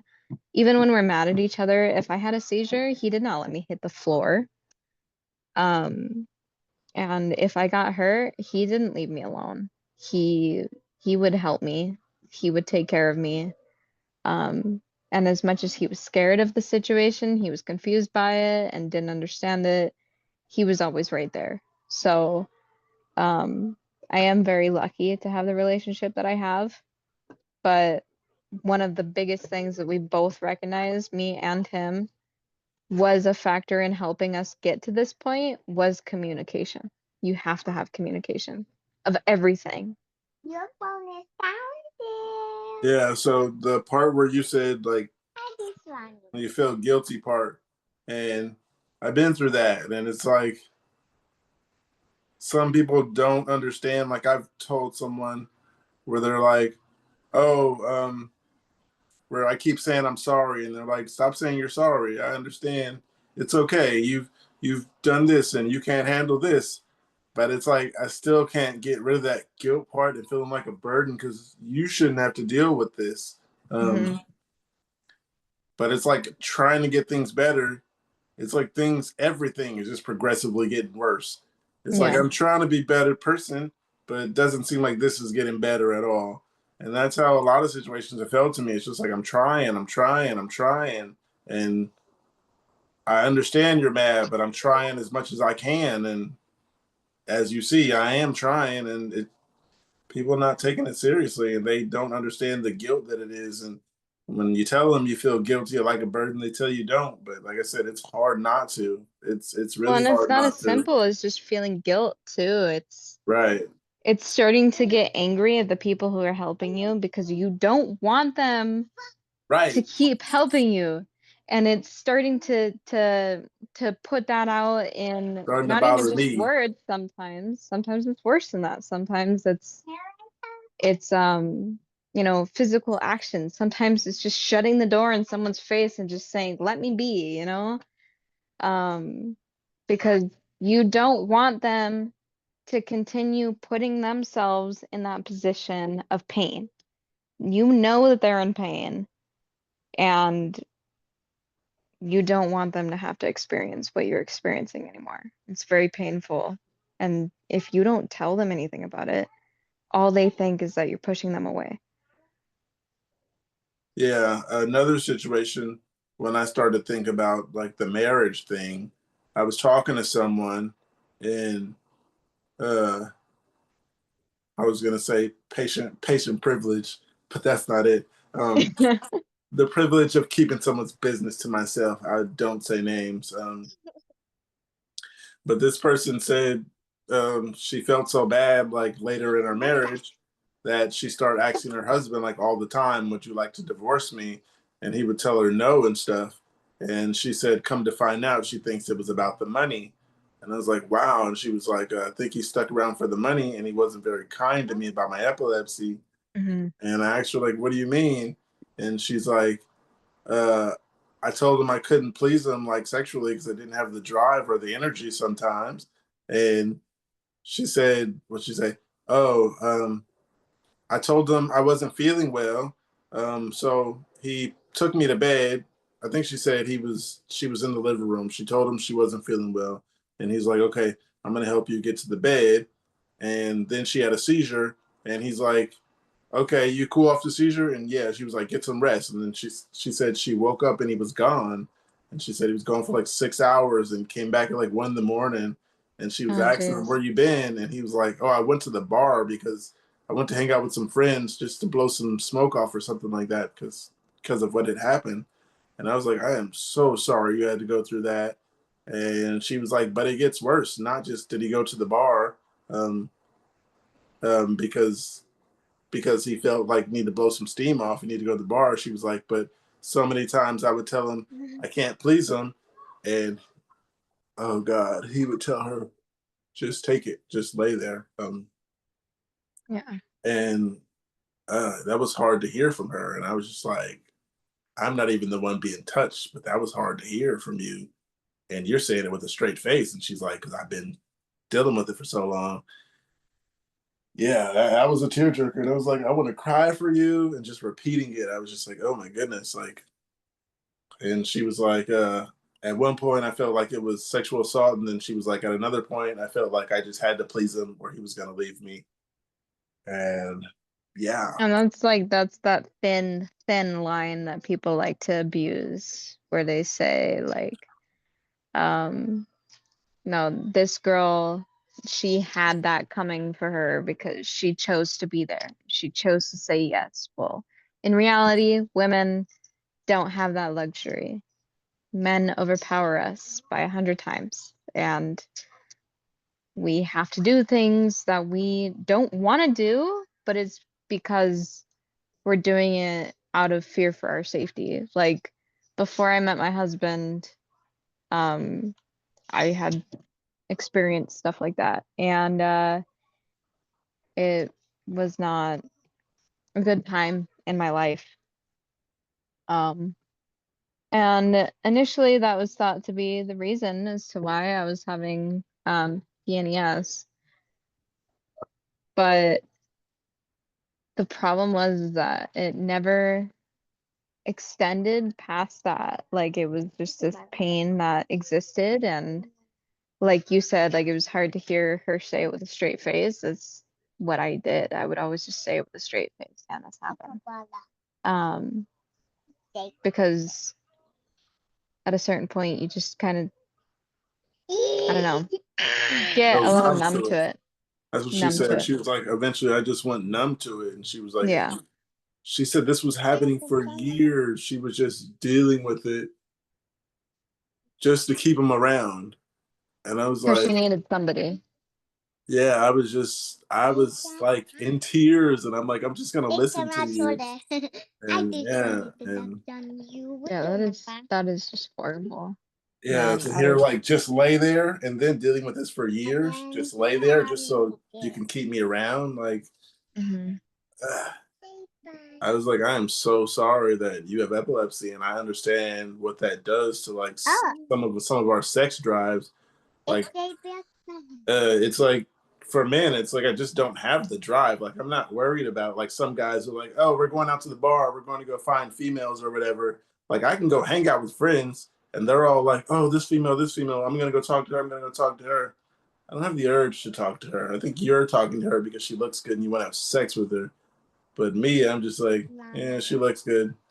I maybe Well, have and a that's like conversation. another part of having like epilepsy. Like people with epilepsy, they aren't concerned with the same things that normal people are concerned Yeah, about. Like I have a lot of siblings. I come from a big family. And since my diagnosis and since the seizures began for me, my life has changed very drastically. Like the things that I used to freak out about, I can no longer freak out about. I've been forced to change, um, to not care about things that I used to care about.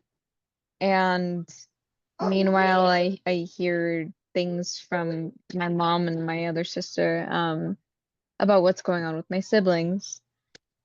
And I'm just like, that's a that's a problem for you? Like, why is why is that a problem for you? Like, our personalities, the way that we look at things, our perspective on life itself is really changed because of what we have to go through every day, what we've been yeah. put through, and the things that we've had to do in order to get the Whoa. care and treatment and support that we need. And um, I know somebody that has a relationship like that still to this day that they can't leave. Um, and it's really sad, and it really hurts. It breaks my heart. Because that's just not something anybody should ever have to go through. But to be in that position of needing somebody because you can't do things on your own and them take advantage of that, that's just that kind of person belongs in hell. Right. Like, yeah, like the story wasn't even on my mind. Like I forgot about that story until like you were talking about the physical thing, and I was just like, oh, that came to mind, and now it's just on my mind. It's like, Yeah.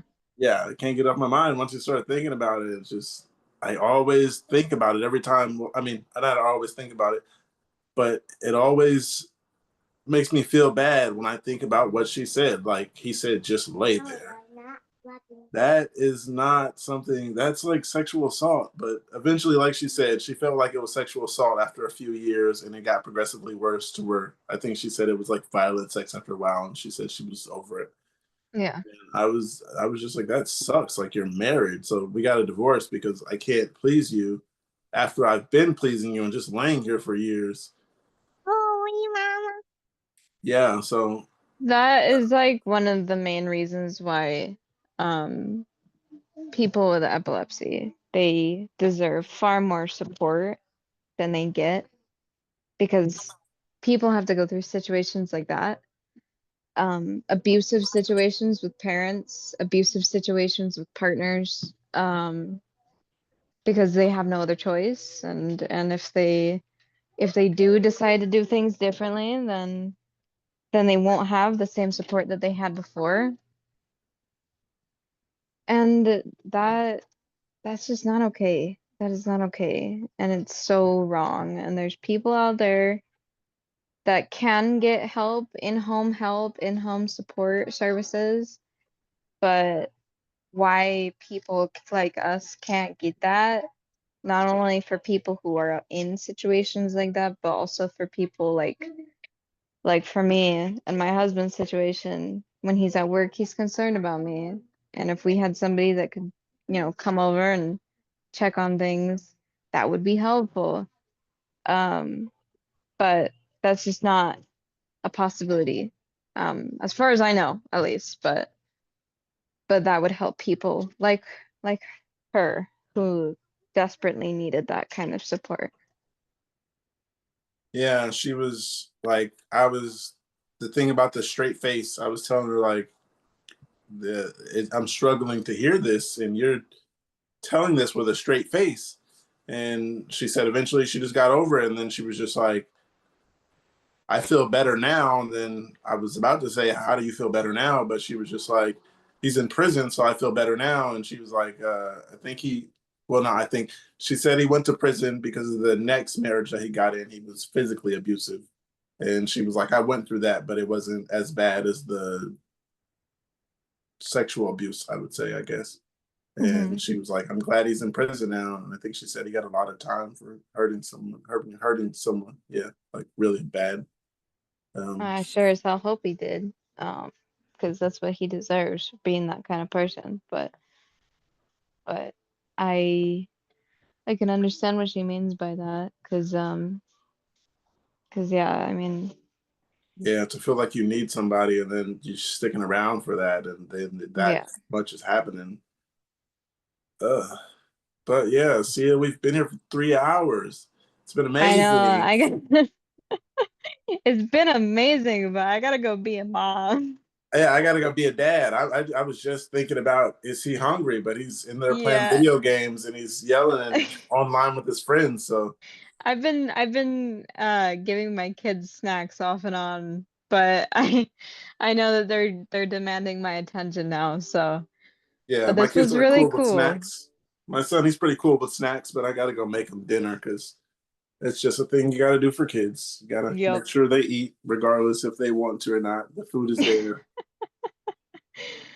So go be a parent. I'm gonna go be a father, and it was nice talking to you. And we will do this again eventually. That sounds great. And I will be joining tomorrow as well. So Got a long video to edit for this one. well, I'm glad I got to finally do one. I'm glad I got to actually get to know you more, because this I got to know you way more. And Yeah. yeah, these one-on-ones are real personal. So I'll I mean, let you it's know. hard to get mixed up in the sounds of everyone else. I'm a shy person, so Okay. But yeah, you have a nice day. you Hope too. everything goes well, and hope you don't have any more seizures until the next time I see you. And I before hope then, so. And have a good hopefully my night. watch continues to work. Bye Oh bye. yeah, those watches are good for fall detection, right? Yeah, I got little alarms on there. It's monitoring me. Oh, okay. Is Yeah. that Apple Watch? Yes. Series 10. Okay, I gotta get one. But Yeah, it's nice. And I got the Seize Alarm app with it, which has already tracked one seizure last night. So, oh, nice. yeah. All right, tell those kids I said hello and good night, because I won't talk to you tomorrow. I mean, till tomorrow. So Tell your kiddos I said hello too, and have a good rest of your guys' night. I will too. My son was like, I told him I'm gonna go do my podcast, and he was like, with the people who have seizures, and I was like, yeah, the people who have seizures. I was like, it's just one though. It's like, oh, okay. That's what my kids are like. They're like, "Are you talking to the people with seizures?" I'm like, "Yes, yes, I am." All right, you have a good night. You too. Bye bye.